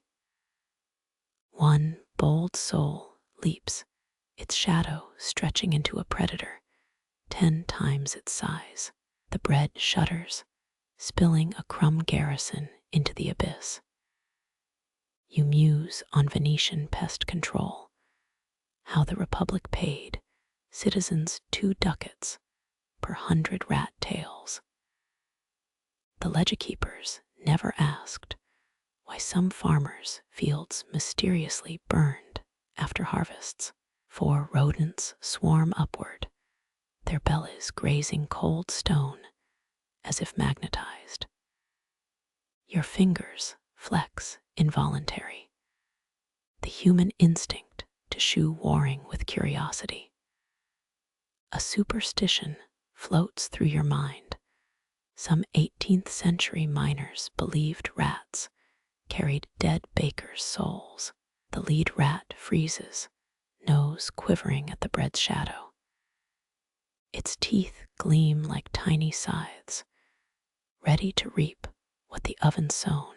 Historians still argue whether London's Great Fire truly curbed the rat population, or just gave them better tasting toast. The first bite comes a dry crack, louder than a papal bull, hitting cathedral doors. Crumbs cascade each impact, echoing through the market's vaulted ribs. You spot movement in the eaves, barn owls circling like auditors drawn to the commotion. Renaissance tax collectors took payment in grain, a policy that ironically fed more pests than peasants. The rats freeze, their loot-laden cheeks resembling grotesque chipmunk caricatures. A shadow detaches from the church wall, stretching across the square like a rector's disapproving frown. You bargain silently. Let them take the crusts, but leave the story's bones intact. 3 rodents bolt, their spoils bouncing like popcorn in a hot pan. The bravest rat stays, gnawing the linen's edge with the focus of a monk illuminating manuscripts. 16th century parchment makers sometimes used rat glue, though none advertised the ingredient. Moonlight catches its eye, a liquid black mirror reflecting your own hunched silhouette. Wind riffles your collar, suddenly sympathetic to the looter's cause. You recall the Parisian sewer workers' revolt of 1743, begun when officials cut their cheese rations. The rat tugs harder, the fabric emits a death-rattle tear. Somewhere above, an owl's talons flex in anticipatory rhythm. Your elbow knocks loose a pebble. It plummets with all the subtlety of a drunk falling into a harpsichord. The rodent vanishes, its prize clutched in jaws built for survival. 79 seconds pass before the squeak choir resumes, though now in a lower, suspicious octave. Dawn's first fingerprint smudges the horizon, pale enough to silhouette the thieves, retreating hunchbacks. You wonder if they'll settle debts with the owls, or reinvest their carbs into expanding the nest empire. The linen lies ruined, its fibers splayed like an unstrung lute. Muffled bells toll 5, their bronze voices flattening the market's curves into stark geometry. Victors and vanquished retreat, leaving you to parse the aftermath. 16 crumb trails arrow toward the butcher's alley, the rat's version of a victory parade. Your knees protest as you stand, the cold having welded your joints into rusty hinges. A feather drifts down barred like a prison uniform from some avian Alcatraz. You pocket it absently, a receipt for tonight's transaction. Across the square, a baker's candle flickers awake in a second-story window. The rats will return tomorrow, hungrier, wiser. You'll be here too, ledger-keeper of this endless crumb exchange. The moon dips below the roofline, taking its cut of the shadows with it. A new loaf lands beside its withered ancestor, steam tendrils curling like vines around the old crust's corpse. You blink at the pair yesterday's collapse beside today's perfection. 16th century bakers stamped their loaves with symbols, part pride, part lie detector for market inspectors. The fresh rye bears no mark, just a split down the center like puckered lips. Dawn's gray fingers pry apart the sky. Someone once claimed bread baked during a waning moon stayed mold-free, a theory disproven by this hardened relic. You lean closer, inhale yeast's victory lap over starch's slow surrender. 2 textures battle through linen. The crispy newcomer radiating heat that makes the old loaf recoil. Footsteps scuff cobblestones. The baker's grandson hangs today's specials on rusted nails. "Fourpence if you buy before 7, he mutters, a lie as old as market towns. Historians still argue whether medieval bread taxes inspired the Magna Carta or just filled royal bellies. The boy adjusts his cap, its brim frayed where generations have tugged it nervous. Mist rises from gutter puddles, twin ghosts to the bread steam. You count 12 heartbeats before the first fly arrives. Drawn by promises it'll never collect. Your mind drifts to Egyptian tomb bread, 30-century-old loaves still sitting in Pharaoh's pantries. None mention if beetles got there first. A horse cart clatters past, its wheels spraying muck that misses the ledge by 3 thumb widths. The new loaf trembles young enough to fear the world. You note how its crust cracks mirror the old one's wrinkles, time-lapse footage written in gluten. Frost still clings to the window's lower panes, diamond dust retreating from the bread's warmth. Your breath fogs the glass, etching temporary maps over permanent smudges. Someone's carved initials in the ledge. RG 1623, a butcher. A love-struck maid. The letters catch crumbs like votive offerings. 3 nuns glide by, their wimples starched into sail-like curves. The youngest glances at the bread, quick as a mouse nipping cheese. Medieval convents doubled as bakeries, holy hands kneading sacraments and sourdough. Her sleeve brushes the old loaf, a touch that could be accident or absolution.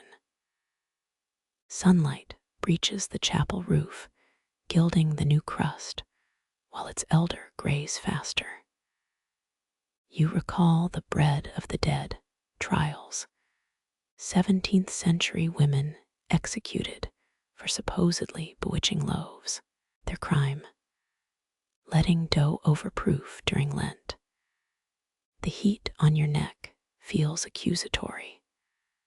A shopgirl shakes out a rug, unleashing dust motes that swarm the bread like fake snow. The old loaf accepts this burial. The new one wears a speckled jacket of debris. You pick a wool fiber from the crust. It's blue, possibly from the dyer's errant brush. Church bells banish the last stars, 9 tolls, though your count stopped at 6. Time bends near fresh bread, every second stretching like warm taffy. The boy returns with a broom, sweeping shadows that'll be back by noon. Wind sneaks under the linen, flipping a corner like a card shark's trick. The old bread shifts, its movement arthritic compared to the newcomer's vigor. You imagine them conversing crisp boasts, meeting wheezy warnings about gravity and gravity. Foot traffic thickens. A fishmonger's apron drips briny shadows near the ledge. The new loaf absorbs market cries, a sponge for fresh mackerel. And mind your step, debates. By dusk, it'll speak in the town's accent crust, flavored with chimney smoke and grudges. Your stomach growls, a sound Pliny the Elder called the Senate of bodily demands. The baker's apprentice smirks. He's heard that primal rumble 1,000 times. You trade a copper for yesterday's remains, 6 crusts wrapped in paper that sticks to the sadness. Sunlight reaches the old loaf's grave, a rectangle of melted frost softer than the bread ever was. Ants reconnoiter the edges, 6 scouts with antennae saluting the void. You leave them to it. Every requiem needs its mourners. Heat expands. The new loaves splits deepen into canyons. Steam thins to delicate strands, Van Gogh hairs dissolving in light. Soon it'll wear yesterday's face, but for now, it's all ambition and crusty potential. You walk away backwards, giving the bread its moment of unobserved glory. Knuckles crack against warped glass, 3 precise taps that missed the pain with winter's breath. You turn to see a widow's shawl pressed to the window, black wool frayed where tears have worn it thin. Her face is a ledger of losses, each wrinkle a debt unpaid by time. The baker emerges, his apron dusted with flour ghosts from dawn's labor. Between them lies the bread, still warm enough to fog the glass. Medieval statutes required bakers to give widows a pittance loaf weekly, a mercy often paid in stale crusts. This exchange needs no parchment, just a copper coin slid across wet stone. The widow's fingers tremble not from age, but the effort of not snatching. Her nail traces a cross on the glass, an old heresy to bless unblessed bread. Some claim widows baked coins into dough to speak with dead husbands, though this crust hides only caraway seeds. The baker folds a rye loaf into linen, his thumbs brushing her palm like a pardon. Historians still argue whether such silences were kindness or theater, bread as alms or bread as guilt tax. You notice the widow's coin bears a monarch's face worn smooth, a king forgotten by both history and this transaction. She tucks the loaf under her shawl, a reverse nativity where bread plays the swaddled child. Her boots click cobble rhythms down the alley, a song missing every third note. The baker watches until she turns the corner, then flips his closed sign with a sigh heavier than dough. Frost reclaims the window ledge, crawling over the spot where the loaf once steamed. You press a hand to the glass, feel the ghost heat of 100 such farewells. In the Middle Ages, some villages baked coffin bread, hollow loaves placed in graves to feed hungry ghosts. You wonder if the widow knows this, if her nightly prayers include crusts for the unseen. A sparrow lands where the bread lay, pecking at crumbs even memory can't recall. Its head cocks, one obsidian eye judging your presence. You mimic the widow's 3-knock rhythm on the glass. The bird flies, unimpressed by human pantomime. Shutters bang upstairs, the baker's wife, airing out their bedchamber secrets. A feather pillow releases a snow of down. One plume sticks to the window like a misplaced cloud. You consider plucking it, a souvenir of longing and linen. But the wind steals it first. Distant chapel bells toll the hour, or maybe just the hour's shadow. Time bends differently here, measured in cooling loaves and widow's paces. Your breath fogs a circle on the pane perfect as a coin's outline.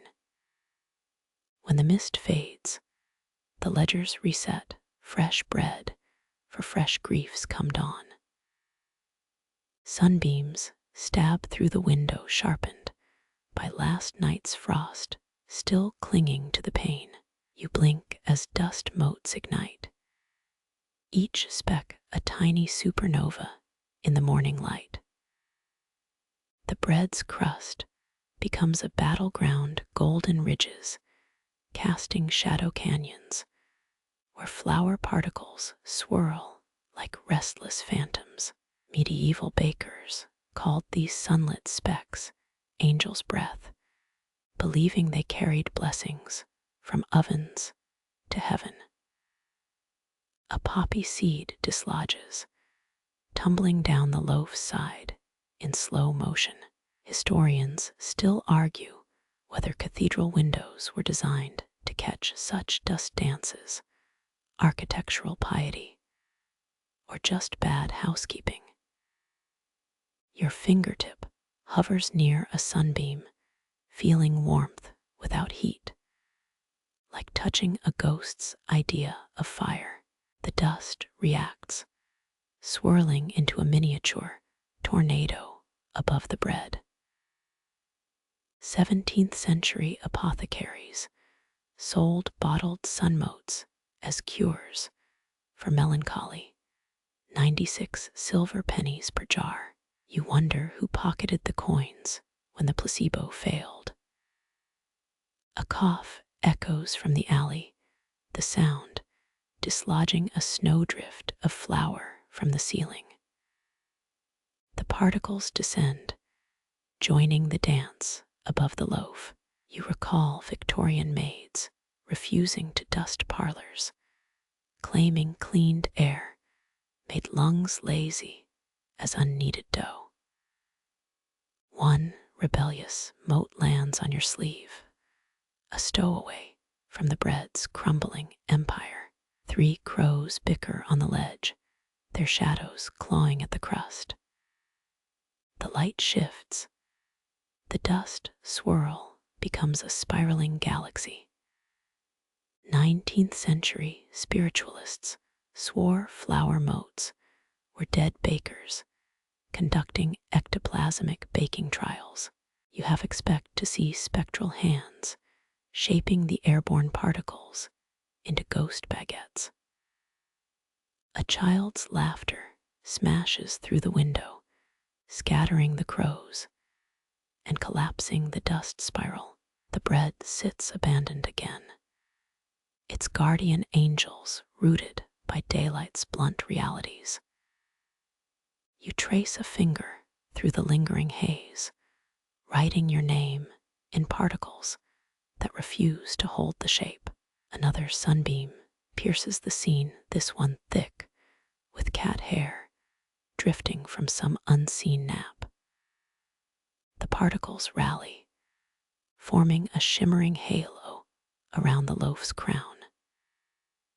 Byzantine bakers used sunlight to time rises, claiming dough kneaded by Apollo's chariot never soured. You check your watch, modern, impatient, and decide not to test the theory. Wind sneaks through a cracked window frame, scattering the halo into chaos. The dust flees westward, migrant workers chasing light that's already leaving. A single particle lingers on the bread's surface. You lean closer, breath held, until a street vendor's bell tolls, and the last mote flees like a sinner caught mid-prayer.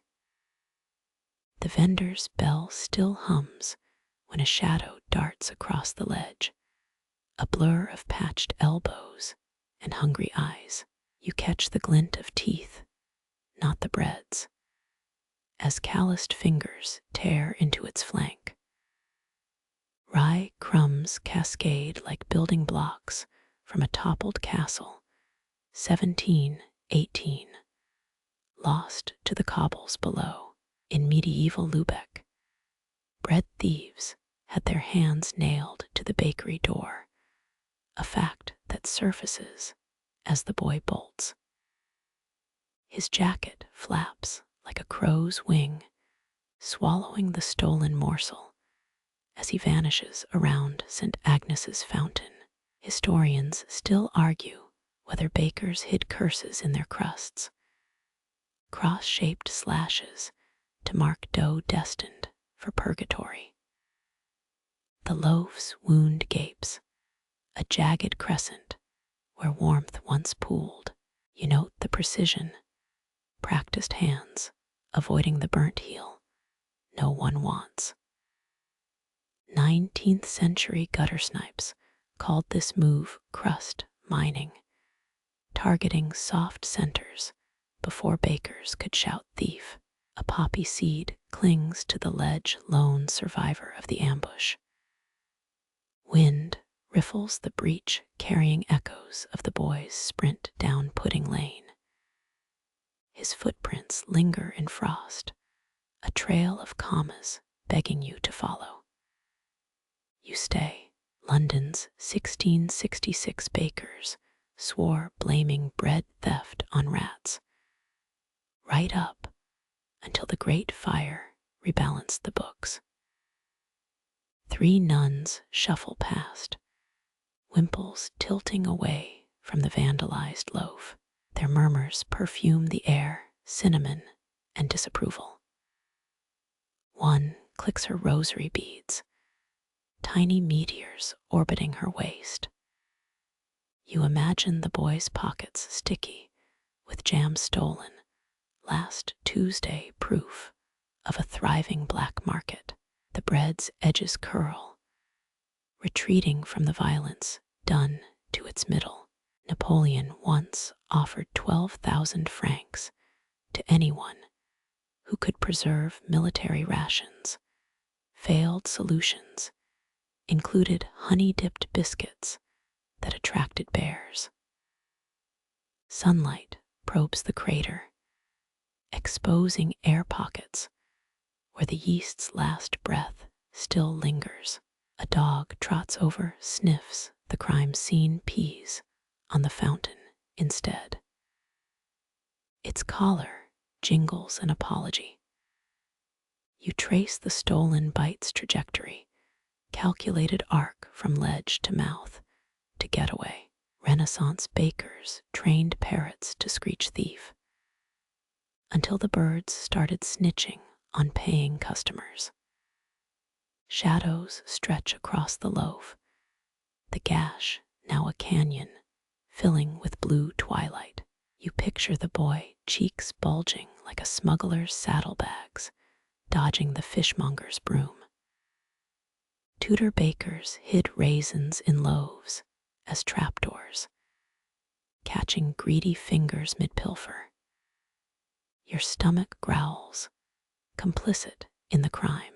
The vendor's bell tolls again, dinner summons for those with coins. At the ledger's edge, a crumb quivers, leaps into the wind's custody. You let it go, one less witness to the hole where hunger met opportunity. Across the square, a door slams, but the bread keeps its secrets. The slammed door's echo freezes midair, shattered by dawn's first blue breath. Frost paints the ledge's ironwork, delicate as a scribe's forgotten comma. You watch ice crystals colonize the bread's remains, a geological survey in fast forward. 17th century Moscow bakers hauled sledges of dough to river ice. Nature's freezer hardening tomorrow's breakfast. Your exhale crystallizes, a phantom loaf, hovering where warmth used to live. The stolen bite's edges glitter now, sugar frosted by midnight's labors. Someone once tried marketing ice bread to Antarctic explorers, tasteless bricks that outlived 3 expeditions. Historians still argue whether Tudor bakers staged winter shortages, driving up prices with frost scare tailies. A milk cart's wheel crunches through ruts, frozen mud singing like snapped celery. You trace the frost ferns, their patterns mirroring the bread's crackle or crust. Medieval Norfolk wives swore ice ghosts shaped these designs, hungry spirits sketching their last meals. The poppy seed from yesterday's heist lies entombed, fossilized in a translucent sleeve. Sunlight breaches the rooftops. The frost crown begins its death sweat. Drip, drip, drip, each meltwater bead rolling down the bread's fissures. Renaissance bakers called this the loaf's tears, believed cursed if collected before noon. Across the square, a chimney exhales wood smoke, the scent of maple logs turning the air to syrup. The striped cat returns, licking ice from its paws with displeasure. Its tongue scrapes the ledge, one determined pink spatula. You share its disappointment. Cold has leached the bread's last whispers of caraway. 19th century Parisians ate iced toast, baguettes left overnight to absorb snow's hygienic virtues. Spoiler, it tasted like regret. 3 icicles snap from the bakery's eaves, glass daggers shattering near the boys' frozen footprints. Their points embed in mud accusatory fingers, marking the crime scene. Frost creeps up your collar, a sly pickpocket stealing neck warmth. You imagine Viking bread auctions on frozen fjords, loaves traded for pelts and axe sharpening. The vendor's shutters open with a frosty scream, hinges protesting like hungover knights. Inside, kneading hands steam against the cold, palm prints evaporating on dough. A historian in Breslau once catalogued 83 words for frost. None described bread's particular grief. Sunlight hits the loaf's ice sheath, prisms scattering tiny rainbows onto pigeon-stained cobbles. Street sweepers arrive, their birch brooms scritching ice into snow stars. You pocket a frost-lichened fragment, crumbling it between thumb and forefinger. The bread's shadow stretches thin, a gaunt stranger compared to yesterday's plump promise. Tudor recipe scrolls mention frostwake porridge, resurrecting stale loaves with hot milk and shame. Church bells toll, 7 each chime punching holes in the frozen hush. Your teeth invent a new percussion, involuntary castanets, honoring winter's debut. The poppy seed escapes its ice prison, rolls into a drain with finality. Thieves' bread law in 1600s, Edinburgh demanded confiscated loaves be fed to swans, ignoring how swans bite. Frost retreats up brick walls, leaving wet hieroglyphs of its brief reign. The striped cat abandons its vigil, disappearing into the bakery's yeasty fog. You count 63 droplets clinging to the ledge, each reflecting a miniature, upside-down market.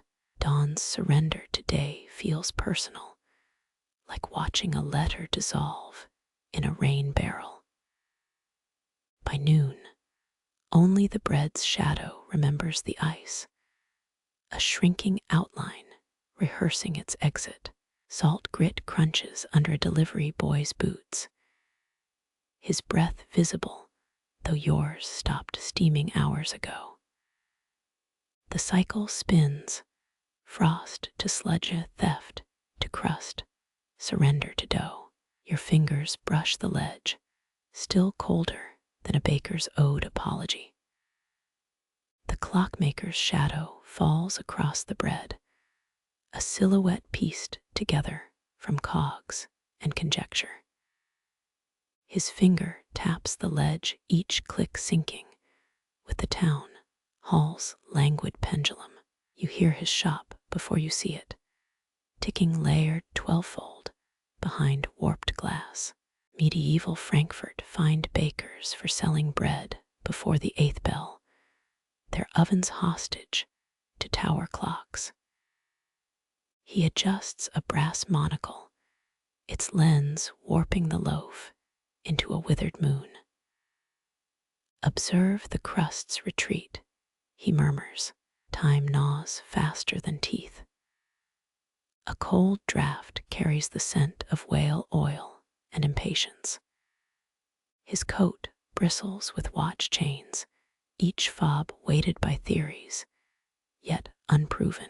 14th century monks timed prayers using marked candles.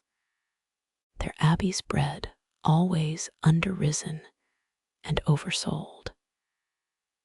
You press a crumb between fingertips. Its dryness outpaces the hourglass on his workbench. Across the square, a carriage wheel splinters through ice, its crack echoing 9 seconds later. The clockmaker nods, a spider satisfied by flies caught mid-flight. Count the interval, he insists. Cart creaks toll time's appetite. His ledger lies open sketches of bread slices, shrinking beside meticulous minute marks. A mad Bavarian once wedged sourdough into a clock's gears, claimed fermenting dough could power a pendulum. The town council burned it for heresy and breakfast. You trace the bread's silhouette, its outline now narrower than yesterday's shadow.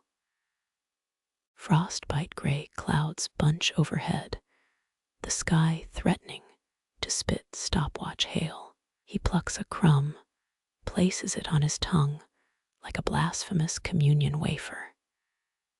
Note the desiccation gradient, he mumbles, crumbs dusting his beard. Historians still argue whether hungry horologists invented minute hands just to track biscuit baking. Church bells drown his next thesis. 11 peals for a century's worth of stale rhetoric. Pigeons flock to the ledge, their coos metronomic against the clockmaker's tutting. Avian interference, he hisses, waving a pocket sundial like a tiny broadsword.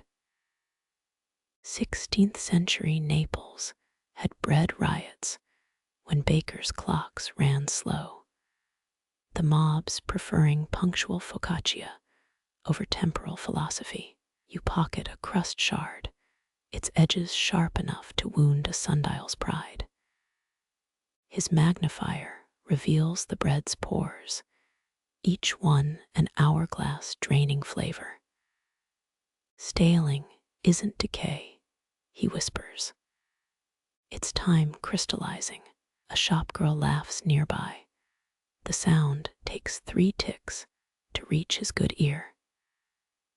You recall Amsterdam's pastry shops hanging calendars next to rolling pins. Their bakers auditing croissants like accountants. Dusk thickens.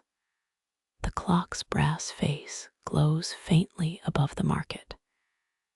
He packs his instruments, joints creaking in protest. A spider descends toward the bread, its silk measured in millimeters per century. As he retreats, a final mutter floats back. Check the moon phases. Yeast knows what clocks deny. Street lamps flicker on their gas, hisses sinking with your slowing pulse. The bread's carcass shrinks beneath their jaundiced gaze, consumed by seconds you can't reclaim. Somewhere, a baker's daughter winds her father's pocket watch, licking dough from the winding stem. Night vendors arrive with hour-rolled pies, their crusts already contracting under time's invisible jaw.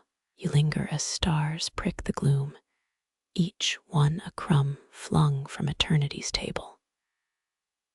The clockmaker's theory hums in your bones, a silent vibration between seconds.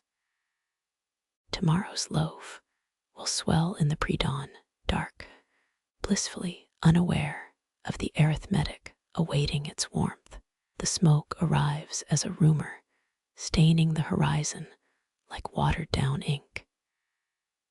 You catch its scent before sight, a burnt offering of pine pitch and creosote. 17th century Roman treatises mention bread loaves as disposable plates, their crusts mopping up grease and flattery. A charcoal merchant coughs nearby, his cart stacked with blackened ribs of oak. Each breath tastes of campfire stories told by trees who have outlived their tellers. Mist clashes with soot, the air, now broth where fog and ash swirl.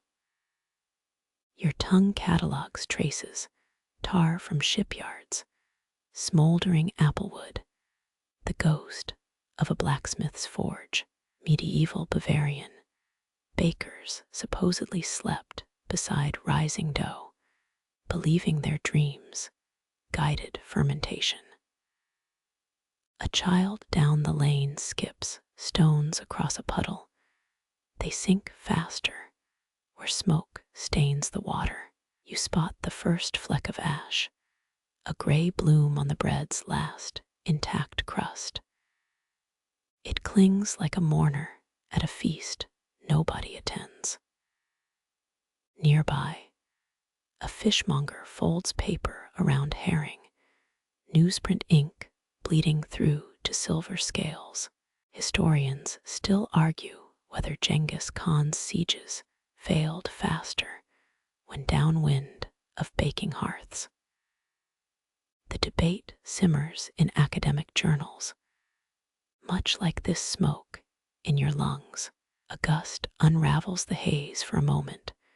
The market square breathes clean. Then it returns thicker now, salted with the tang of distant swamp fires. Your eyes prickle as if peeling onions, if onions wept slow and inevitable as continental drift. A farmer mutters about Dutch elm disease, claims smoldering leaves can hex entire orchards. You don't ask for proof. The air itself feels like a loaded argument. Crows abandon their rooftop perches, wingbeats chopping through the murk. Their absence leaves room for quieter sounds. The bread's crust crackling like radio static. The squeak of a well pulley 3 streets over. 18th century Parisian bakers faced riots when coal smoke tainted their baguettes. Angry housewives wielding rolling pins like cavalry sabers. You chew a tasteless gum, resin gifted by the air's coarse whisper. Shadows grow teeth in the haze. A donkey's silhouette becomes a dragon mid-yawn. Your hand hovers over the bread, ash layers now mimicking lichen on a grave marker. An old man lights a pipe. Its ember winks through the gloom like a miniature lighthouse. Clears the sinuses, he rasps, though his wheeze suggests otherwise. Pine needles rain down, carried from Burns miles beyond the town's weary sprawl. You pocket one, its chlorophyll edges singed to amber. A trio of drunkards harmonize, off-key their ballad, devolving into coughs. One verse lingers, smoke gets in your wages, before dissolving into phlegmy laughter. The bread's remains grow porous, ash settling into craters left by vanished crumbs. You think of Pompeii's ovens, those charred loaves eternally mid-feast under volcanic residue. A girl draws in the soot-dusted street, her finger carving spirals only rain will decode. Her mother scolds, voice sharp as a match strike, but the patterns linger like a baker's fingerprints in dough. Twilight does little to cleanse the air, smoke clings to the fading light like a stalker. Lanterns bloom prematurely, their glow filtered through a particulate veil. A stray dog noses the bread, sneezes twice, trots away wiser. Someday they'll find its bones fossilized with cinder grit, a whole epoch preserved in canine ribs.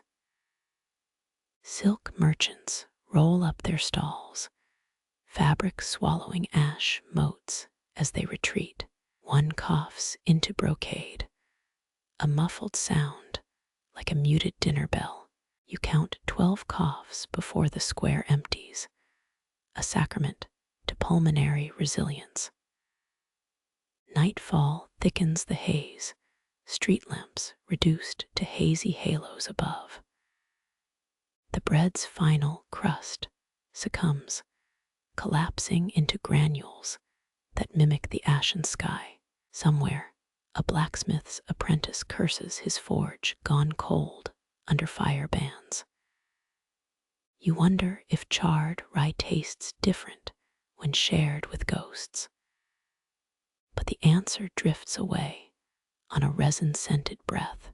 Dampness arrives unannounced, dew wrestling smoke into submission. Your clothes exhale the day's particulates, each thread a reluctant historian of airborne grit. The last vendor extinguishes their torch, a curtain call of sparks swallowed by gloom. You walk home tasting centuries, campfires of fallen empires, chimney swifts from extinct mills, the carbon kiss of lightning on cedar. The bread's ash remains cling to your sleeve, a gritty palimpsest of fire's endless appetite. Sleep will come sticky with creosote, and dreams of dough rising defiant in the scorched earth. The bread hunches like a defeated prizefighter, shoulders slumped where crust once arched proud. Dawn pokes at its remains, thieving the last warmth from rye's skeletal grin. You note how moisture warps the linen beneath each fold, mapping valleys in a vanishing landscape. 14th century bakers used stale loaves as trenchers, edible plates for greasy mutton and greasier politics. A sparrow lands, tilts its head, flies off unimpressed by such historical tableware. Ash from yesterday's fires still powders the ledge, grit clinging to what's left of the crust. Your finger brushes a crumb. It disintegrates like time-lapsed erosion, captured in one brittle sigh. Some swear Egyptian, pharaoh's entombed bread with mold spores, still alive, microbial pharaohs, awaiting resurrection. A milk cart clatters by, its cargo sloshing white protest against the ruins of grain. Wind riffles through the loaf's fissures, playing its hollows like a raspy flute. You catch whispers of last week's spices, ghost cinnamon flickering at the edge of scent. Historians still argue whether the 1789 bread riots sped up the guillotine's invention, or just its appetite. The debate crumbs away unresolved as the loaf's origin story. Sunlight exposes every flaw, cracks deep as Grand Canyon wrinkles in miniature. A vendor spreads fresh linens nearby, their crispness an insult to the bread's decay. Roman legions marched on biscuits harder than shields, though none survive to confirm the taste. You imagine centurions dunking rock-hard rations in barbarian wine, ancient version of milk and cookies. Shadows stretch the remains, transforming sagging dough into a topographical frown. A woodpecker hammers dead elm bark rhythm, syncopated with the bread's slow collapse. 1782's great bread debate saw French bakers duel with baguettes. Honor satisfied via superior crumb structure. You pocket a desiccated crust. It rattles like dice for a game nobody wins. Ants stage their final raid, carrying specks of rye in procession toward hidden silos. Their chemical trails map constellations only colony queens could decode. Victorian food fads included bread sculpted into busts of famous poets. Moldy laurels included at no extra charge. You track one worker, its crumb fragment larger than its thorax. A Herculean labor lost to your blink. The ledge creaks under a new weight. Dawn's replacement loaf arrives all steam and swagger. Old bread shrinks further, its story reduced to a parenthesis beside freshness. Medieval peasants dreamed of bread mountains in heaven, though this one's more molehill than Alp. You inhale the paradox, yesterday's defeat perfuming today's triumph. Rain arrives without fanfare, needling the remains into a doughy surrender. Rivulets carve canyons through crust, creating microclimates where flour becomes mudslide. A passing scholar mutters about Boltzmann's bread theorem, something about entropy and crumb distribution. You let the equation dissolve, a soggy formula joining gutter debris. 3 crows convene, black-robed judges pecking at the verdict of wet dough. Their caws echo the market's opening bell. One feast ends as another begins. Tulipera ottomans once gilded bread with edible gold, a digestible flex before empires crumbled. You count the birds, 3 fates minus shears plus beaks, as they decree the loaf's end. By noon, only a stain remains, a Rorschach blot hinting at wings or wilted roses. The linen gets tossed into a cooper's fire, its sacrifice smelling suspiciously like toast. Archaeologists recently found pre-Incan chewing gum stuck to 600-year-old bread shards. Ancient breakfast combo revived. You walk away, the cycle already resetting as flour dust coats your sleeves anew. 3 crows convene, black-robed judges pecking at the verdict of wet dough. Their caws echo the market's opening bell. One feast ends as another begins. Tulipera ottomans once gilded bread with edible gold, a digestible flex before empires crumbled. You count the birds, 3 fates minus shears plus beaks, as they decree the loaf's end. By noon, Only a stain remains, a Rorschach blot, hinting at wings or wilted roses. The linen gets tossed into a cooper's fire, its sacrifice smelling suspiciously like toast. Archaeologists recently found pre-Incan chewing gum stuck to 600-year-old bread shards. Ancient breakfast combo revived. You walk away, the cycle already resetting, as flour dust coats your sleeves anew. Crows bicker over the last viscous crumb, a desiccated raisin clinging to the ledge's edge. One swoops, black wings snapping like a herald's scroll to claim the prize. Medieval bishops excommunicated flocks for stealing communion wafers.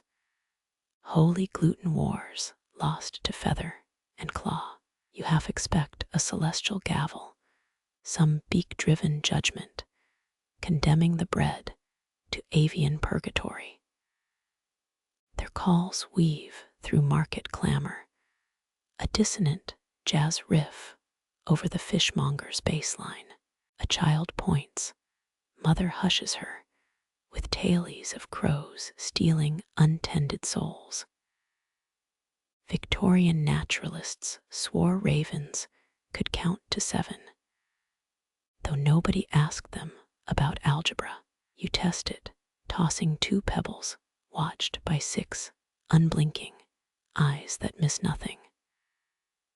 The largest bird drags a crust scrap downhill, triumphant, strut ruined by a slipping grip. Pigeons hover at a respectful distance, court jesters, awaiting fallen crumbs from corvid royalty. Historians still argue whether London's tower ravens brought down the Luftwaffe, or just their morale. You suspect they're winging it, opportunists thriving on our edible tragedies.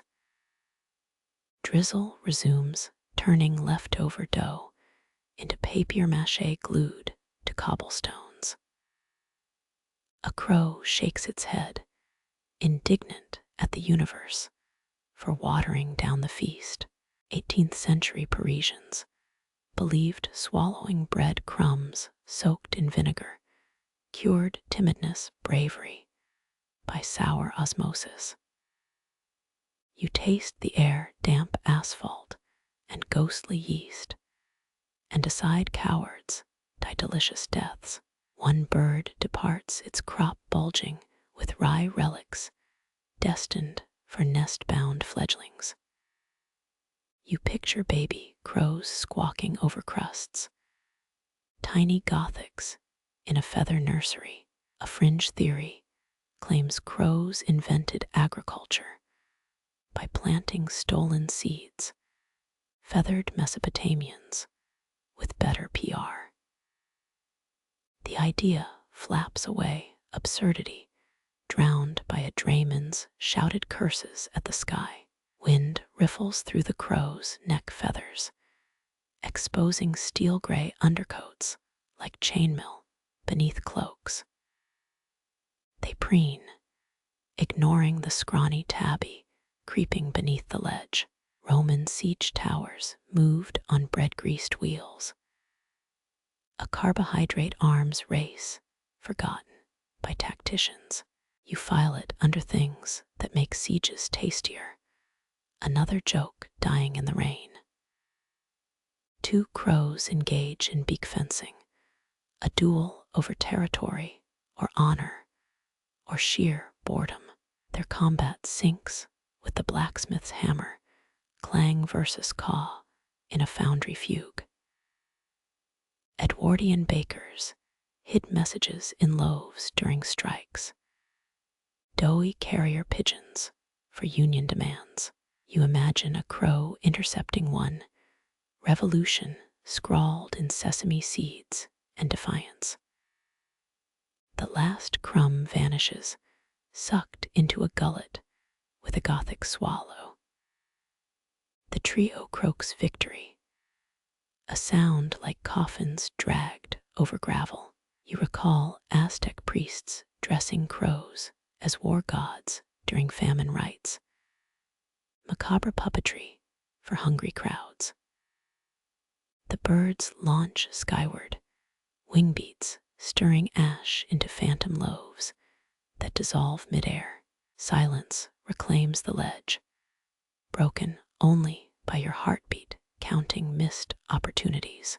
A single feather spins downward, quill nib poised to write the next chapter. Scholars debate whether plague-era bread bans fueled peasant revolts or just better recipe books. You let the question rise. Yeast bubbles in history's lukewarm oven. Market noises swell, haggling chasing away the corvid afterparty. Your shoes stick to residual crumbs, sweet, sad reminders of the bread's final act.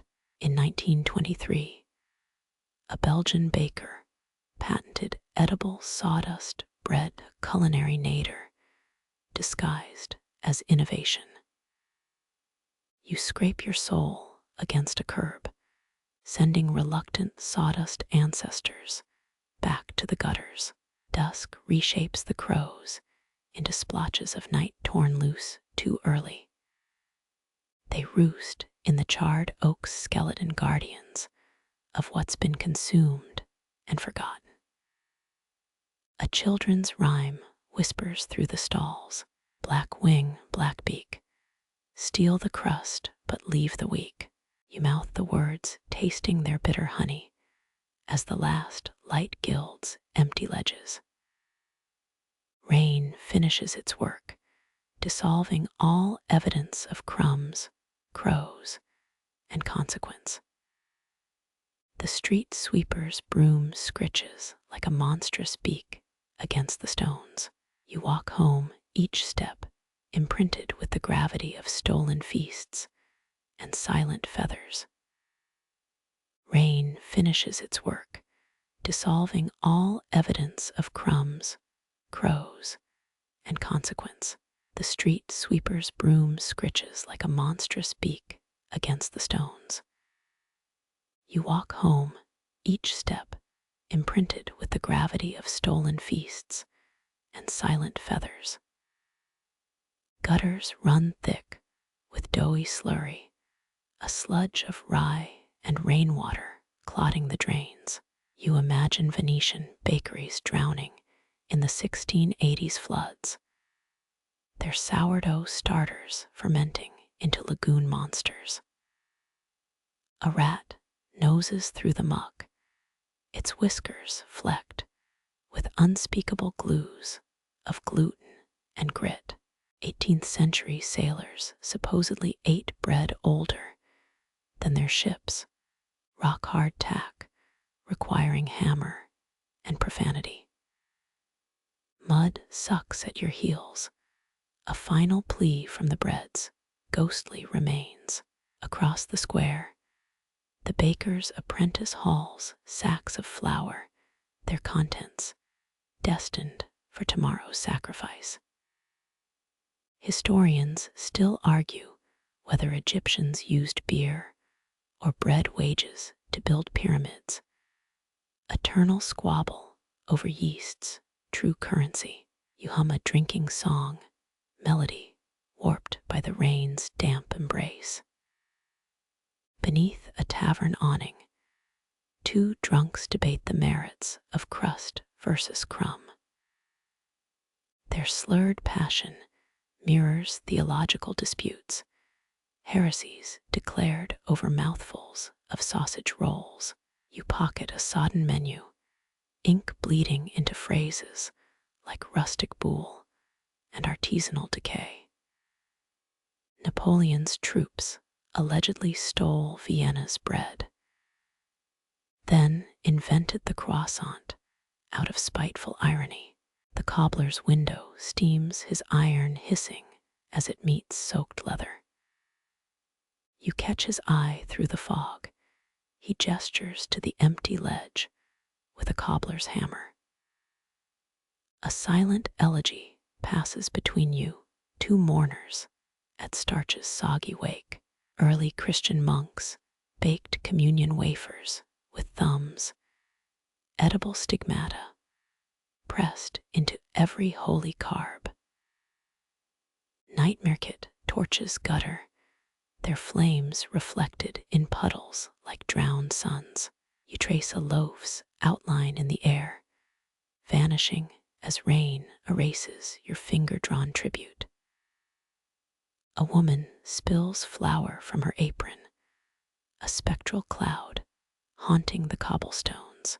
In 1945, a Parisian baker claimed baguettes stopped Nazi bullets, nostalgia hardening faster than any crust.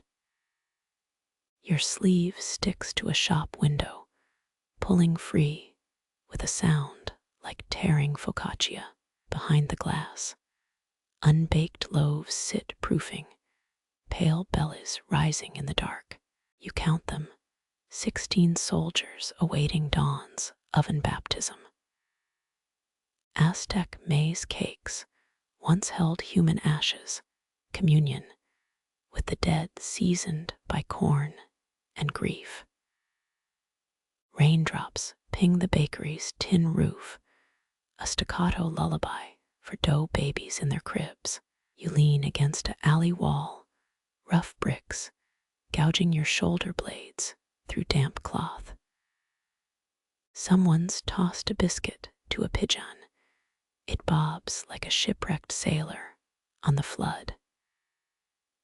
Yellow light spills from the baker's doorway. She stands there, knuckles white on the frame.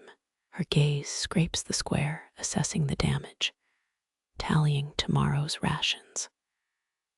You recall Byzantine bakers stamping bread with emperors, faces, edible propaganda crumbling on peasant tongues. A gutter overflows, spewing bread pulp onto the toes of your boots. You scrape it off with a twig, the motion ritualistic, like exercising and carbuncle.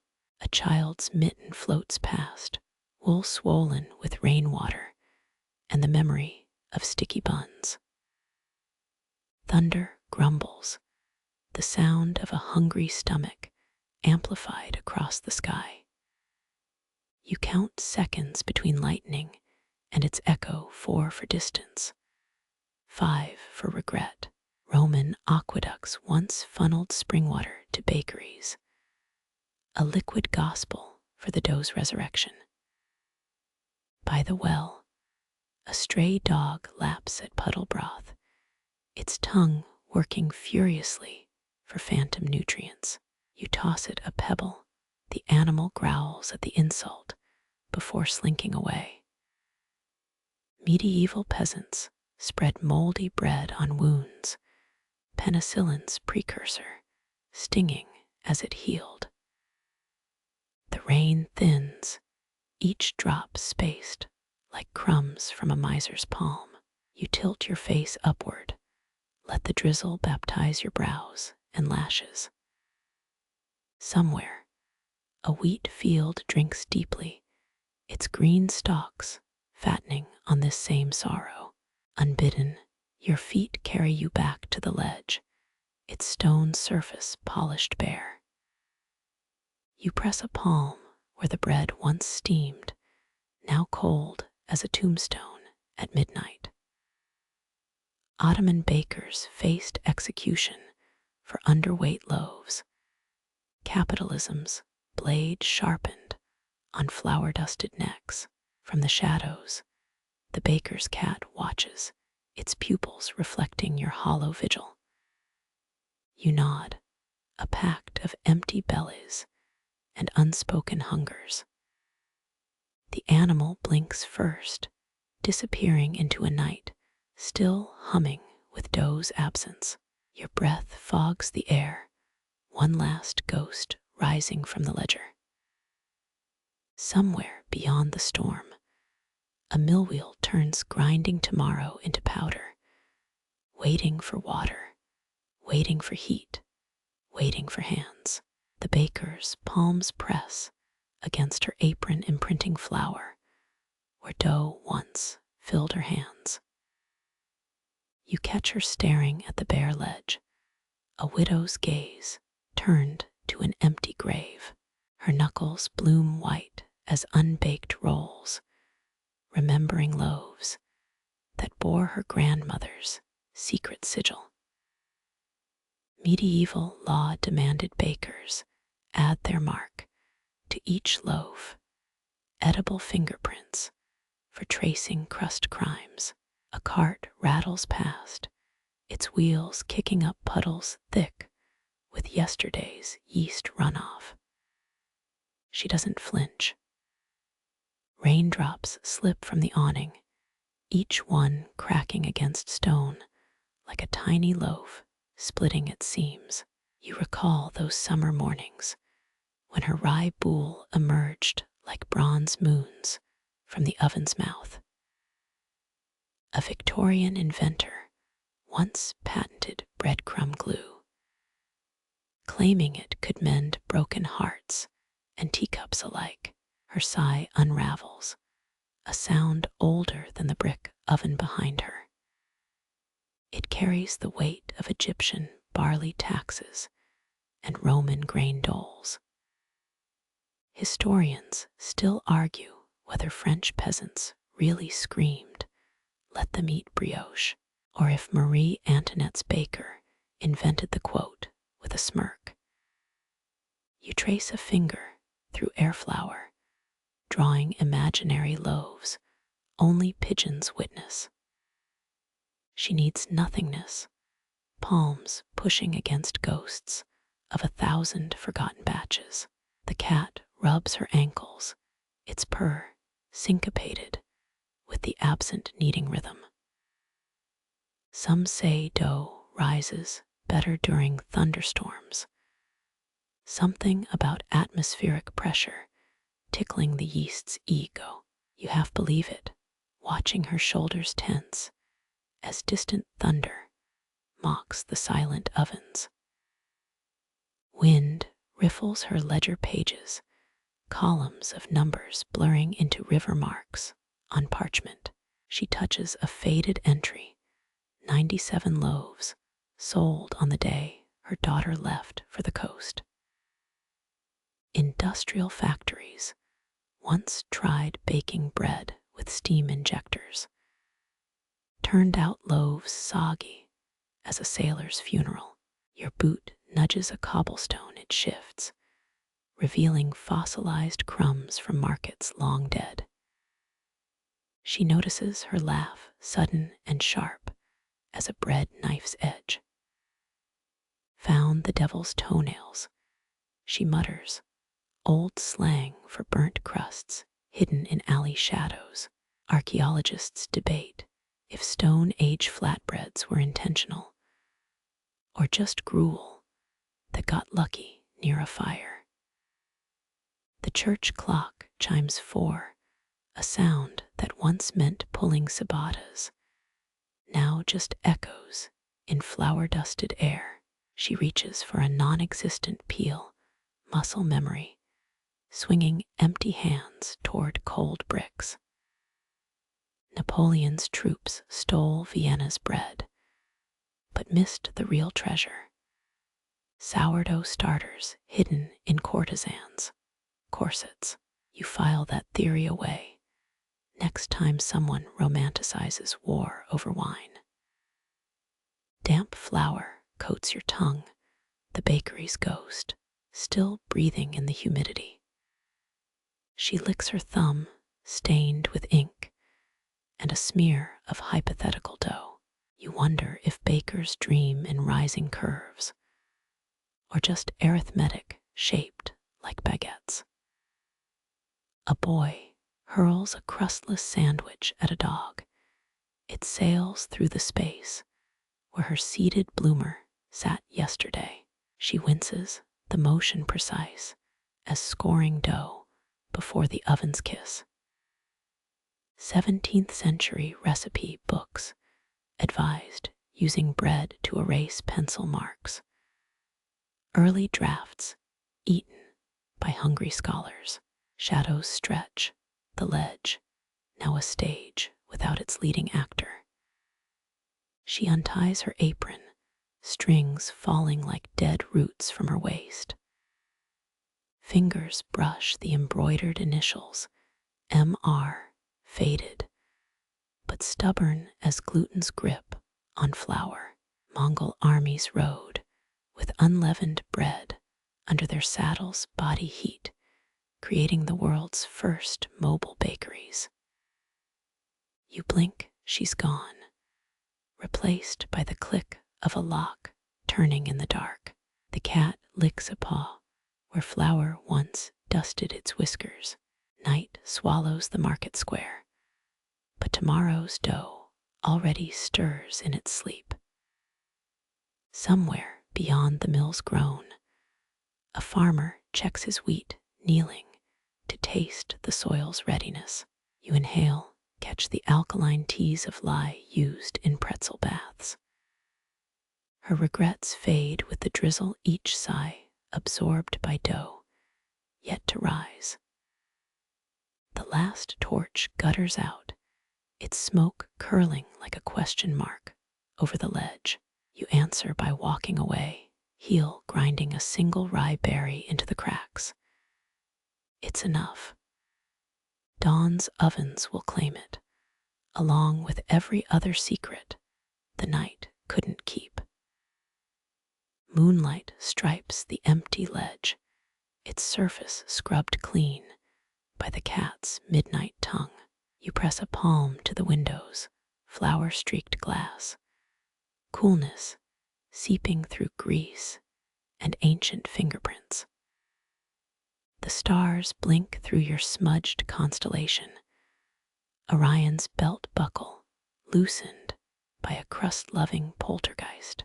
17th century bakers timed their rises by the dog star's arc, a celestial kitchen clock lost to oven thermometers. Your breath fogs the pain each exhalation, erasing Sirius like steam off a cooling loaf. Across the square, a drunk mumbles toward the mill, his shadow stretching wry length across cobblestones.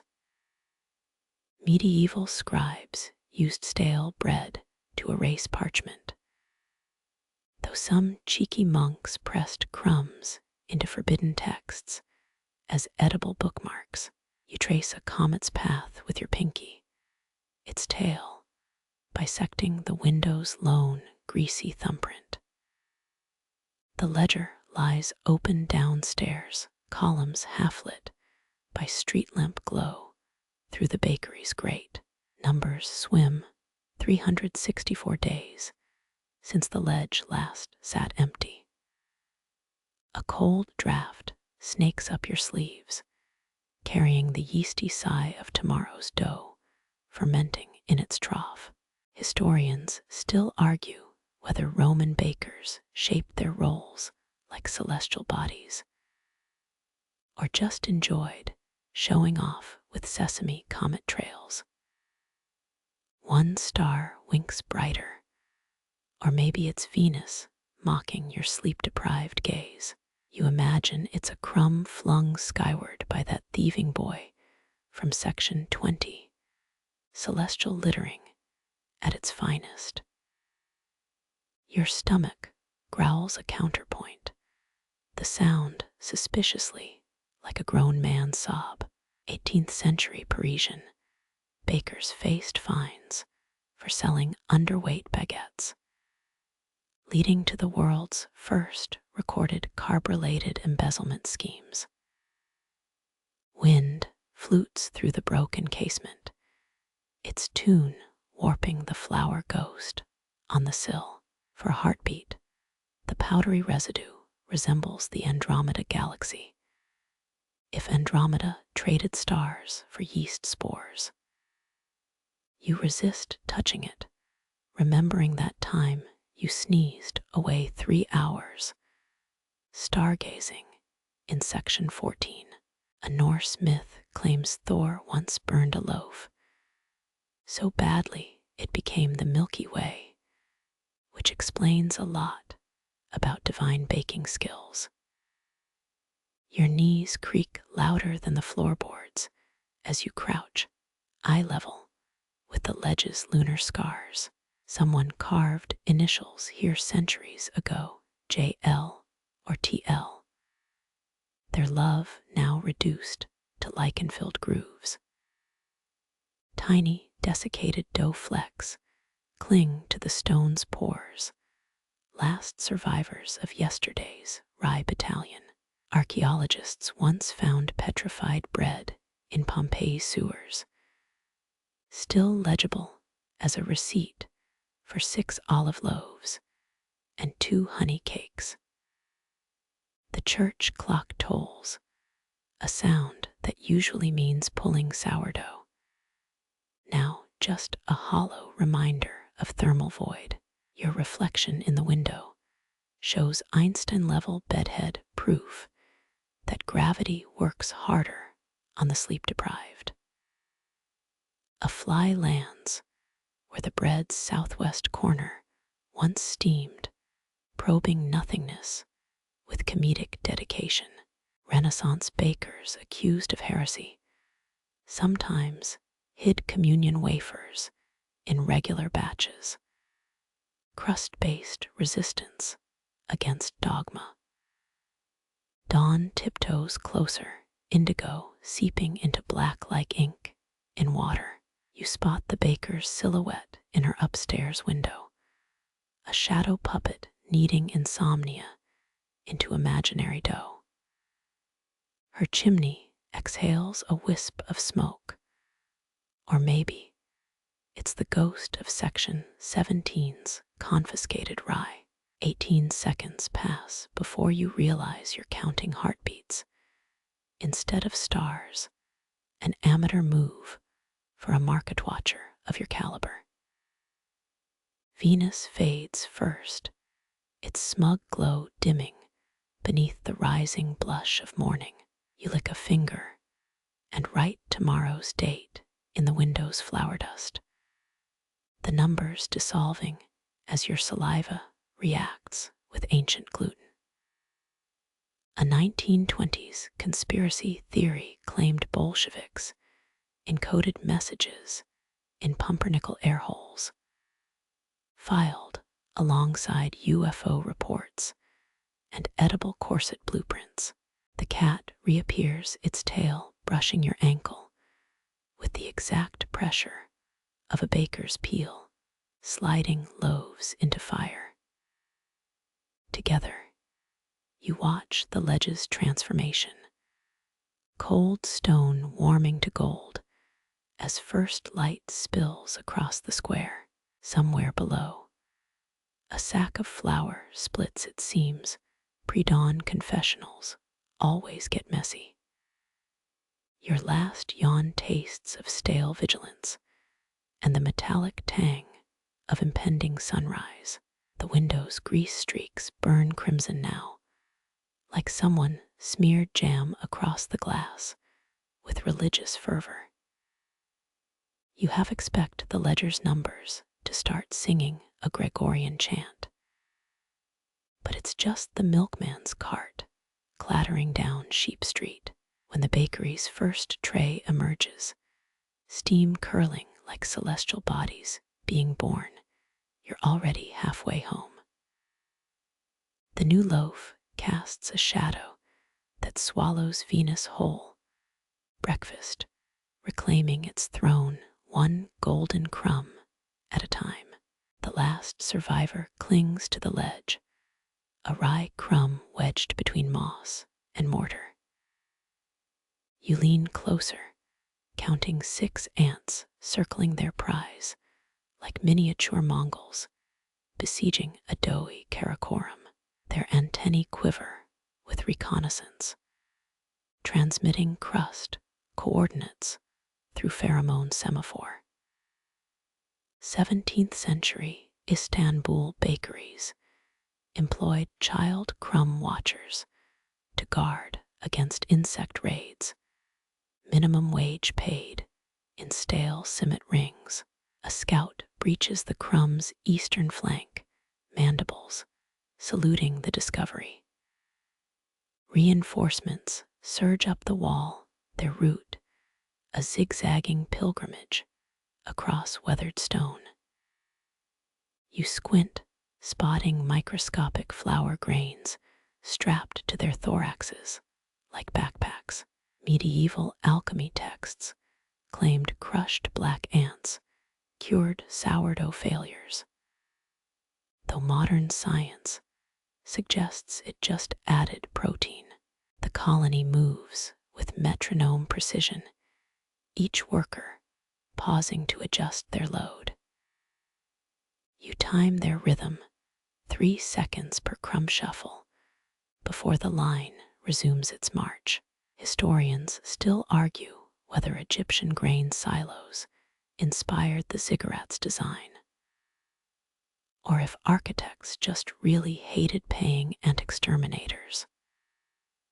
One ambitious diver leaps the chasm between crumb and casement, wings buzzing for a glorious half-second before gravity claims its tribute. Your knees protest as you track their descent, ants cascading down the ledge's craggy face. At ground level, the convoy splits, half marching toward oak roots, half detouring around a snail's glistening trail. You imagine tiny breadcrumb bureaucrats arguing over expedited versus scenic routes. A UPS logistics nightmare scaled to 6 legs. 19th century entomologists published entire monographs on ant trade routes, complete with hand-drawn maps later stolen by early subway engineers. Moonlight glints off a dropped crumb morsel. It rolls into a rain gutter like Cinderella's carriage at midnight. 2 ants give chase, their frantic antennae whips, accusing each other of negligence. You resist the urge to intervene. This isn't your first rodeo. Since Section 25's Crow Heist, Renaissance painters used ant secretions as varnish, though the Medici family vetoed plans for a fresco titled Last Supper with extra protein. The main column reaches its nest, a dirt funnel near the mill's foundation. Loaded ants disappear underground, their brethren emerging empty-jawed for the return trip. You calculate the crumb's calorie count divided by workforce numbers, a math problem that once made Pythagoras swear off honey cakes. Byzantine emperors allegedly kept pet ant colonies as living abacuses, until a decimal point error caused the siege of 1071. Wind riffles the procession. Ants cling to their cargo like sailors in a flour typhoon. One grips its rye fragment vertically, mimicking the market's butcher shouldering a side of beef. Your stomach growls approval, both of you scavenging tonight, just at different scales. Archaeologists found ant nest granaries in Arizona ruins, storehouses so efficient they shamed neighboring human settlements. The moon ducks behind clouds, turning the operation into shadow puppetry. You switch to sound alone, a million exoskeleton clicks, syncing with the baker's snores upstairs. Someone should tell her the ants work night shifts to unionize those little carb carriers. Pre-Incan engineers modeled irrigation channels on ant tunnels until llamas ate the blueprints. Dawn bleeds into the horizon. Ants accelerate their evacuation before day shift predators arrive. The final worker drags a rye shard backward, a Sisyphus in reverse, conquering the summit. You grant them quiet applause, the kind that won't disturb this miniature exodus. Cold War scientists once trained ants to carry microfilm, until someone realized pigeons were marginally less likely to stop for sugar crumbs. Sunrise exposes the ledge's emptiness.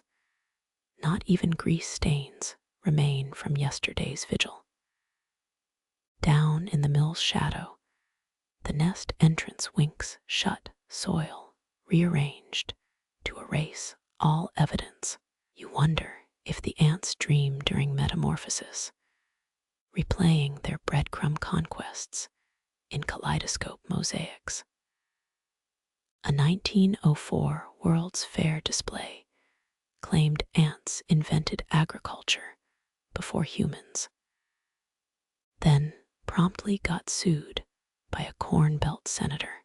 The bakery's shutters clang open, fresh loaves steaming on pristine linen. You glance between the new arrivals and the vacant nest entrance. Two sides of the same doughy coin. Somewhere underground, a queen assesses her subjects, Hall calculating if today's yield warrants expanding the larder. Ecologists still can't agree whether urban ants prefer sourdough or rye, but the butter lobbies funding further studies. Wind sweeps a single ant onto your sleeve. It scrambles across your wristwatch, disoriented by quartz vibrations. You blow it gently toward the mill, its trajectory looping, like Section 3's delirious flies. The ant rights itself midair, a tiny paratrooper embodying the baker's mantra. Never let gravity tell you what's impossible. As your breath carries it home, you taste rye dust and resilience, breakfast's first sacrament already in motion. The morning's first loaf arrives, sunrise gilding its crest like a Bronze Age helm, fresh from the smith. Steam spirals mimic the smoke over Roman bakeries, where undercooked bread could land you in Tiber-fed crocodile pits. Your fingertips hover above the crust, close enough to feel yeast's last gasps, etching warmth into the air. A lone ant paratrooper from last night's heist scouts the ledge, its antennae twitching at the fresh bounty. You salute its persistence. 12-hour shifts with no health insurance since the Cretaceous period. New loaves line up like doughy clones, each scored with the baker's signature slash. It said Emperor Nero gifted senators, bread stamped with his face. Though historians still argue whether it was vanity or a passive-aggressive gluten tax. The rack creaks under their weight, a timber grown echoing Saxon millstones that once ground flour for Alfred's troops. You count the loaves, 19, 20, each a taunt to the now vacant ant colony, plotting its next raid. Dew soaks into the linen below, transforming pristine cloth into a map of phantom continents. Your nose catches a whisper of caraway, a spice medieval monks believed warded off both demons and stale batches. The baker hums a work tune through the window, a melody your bones swear they heard during the Boston bread riots of 1713. Across the square, a boy licks honey off his thumb, his sticky grin mirroring the loaf's split seam. Beneath the ledge, A shadow stirs the striped cat from section 7, stretches into a yawn. It eyes the bread with Fifth Dynasty, Egypt levels of entitlement. Back when pharaohs insisted their sourdough starter be buried with them. You half expect it to demand a pyramid-sized scratching post. Sunlight fractures through the bakery window, your pupils contracting like flour, sifting through an Etruscan sieve. The clockmaker shuffles past his pocket watch, dangling like a pendulum over the loaves. He mutters about Yeast's conspiracy against punctuality, a theory Napoleon allegedly entertained during the siege of Toulon. You pocket his dropped screw, a tiny rebellion against his crust timing algorithms. Wind riffles the linen, revealing the ghostly outline of yesterday's rye, a bread shroud of Turin for marketplace atheists. Heat warps the air above the loaves, creating a mirage of last night's ant caravan. You trace their phantom march legs, rebuilt from heat haze and nostalgia. Archaeologists found petrified bread in Pompeii's sewers, iron loaves mocking the soft impostors above ground. A fly lands on the nearest crust. It rubs its wings like a pawnbroker appraising gold. You exhale sharply, sending it zigzagging toward the butcher's stall in a lowercase panic. Voices swell as the square fills, fishmongers bellowing prices like town criers announcing the apocalypse. A crumb dislodges, plummeting toward the cobblestones, only to be caught midair by a sparrow. Your applause startles a nun, her rosary beads clacking like a bread roll down cathedral steps. Renaissance bakers hid saffron in Lenten loaves to mimic butter, a heresy that once got a Paduan nun excommunicated mid-bite. The widow from section 18 taps her cane against the ledge, a Morse code request for current buns. Her coin clicks onto the counter, echoing the sound Visigoth raiders made counting stolen grain sacks. You imagine her youth, hands kneading dough instead of clutching rosaries, laughter rising with the loaf before wars turned ovens cold. The baker slides her a bun swaddled in paper, their fingers brushing like flour meeting water. Noon looms, the bread's SH a D, OW Chinese letter S into itself, like a timid hermit crab. Heat blisters the crust, creating microcraters that sweat fragrant steam. Your stomach growls a Gregorian chant, the kind Benedictine monks used to synchronize their meager meals. Historians still argue whether the Magna Carta's assize of bread clause improved baker hygiene or just gave lawyers more loopholes. A wasp dive bombs the loaf, its buzz harmonizing with the blacksmith's hammer in accidental polyphony. Clouds roll in threatening to reenact section 8's soggy drama. The baker scowls at the sky, her expression mirroring a Weather Channel anchor betrayed by a 10% rain chance. You shelter the loaves with a spare linen, its fibers rough as a medieval peasant's burial shroud. Raindrops pockmark the cloth, transforming it into a relic of the Canterbury Pilgrimage Trail. Downstairs, the cat hunkers under the mill wheel, licking its paw with Roman bathhouse decadence. When the storm passes, sunlight licks moisture off the crust, creating a glaze that would make Ming Dynasty porcelain blush. The widow's abandoned currant bun sits half-eaten, its exposed fruit glistening like dragon hoard gems. You resist plucking a currant, partly from manners, partly fearing it might whisper Vedic bread mantras. Tamil poets once composed odes to yeast, comparing its rise to the breath of Shiva.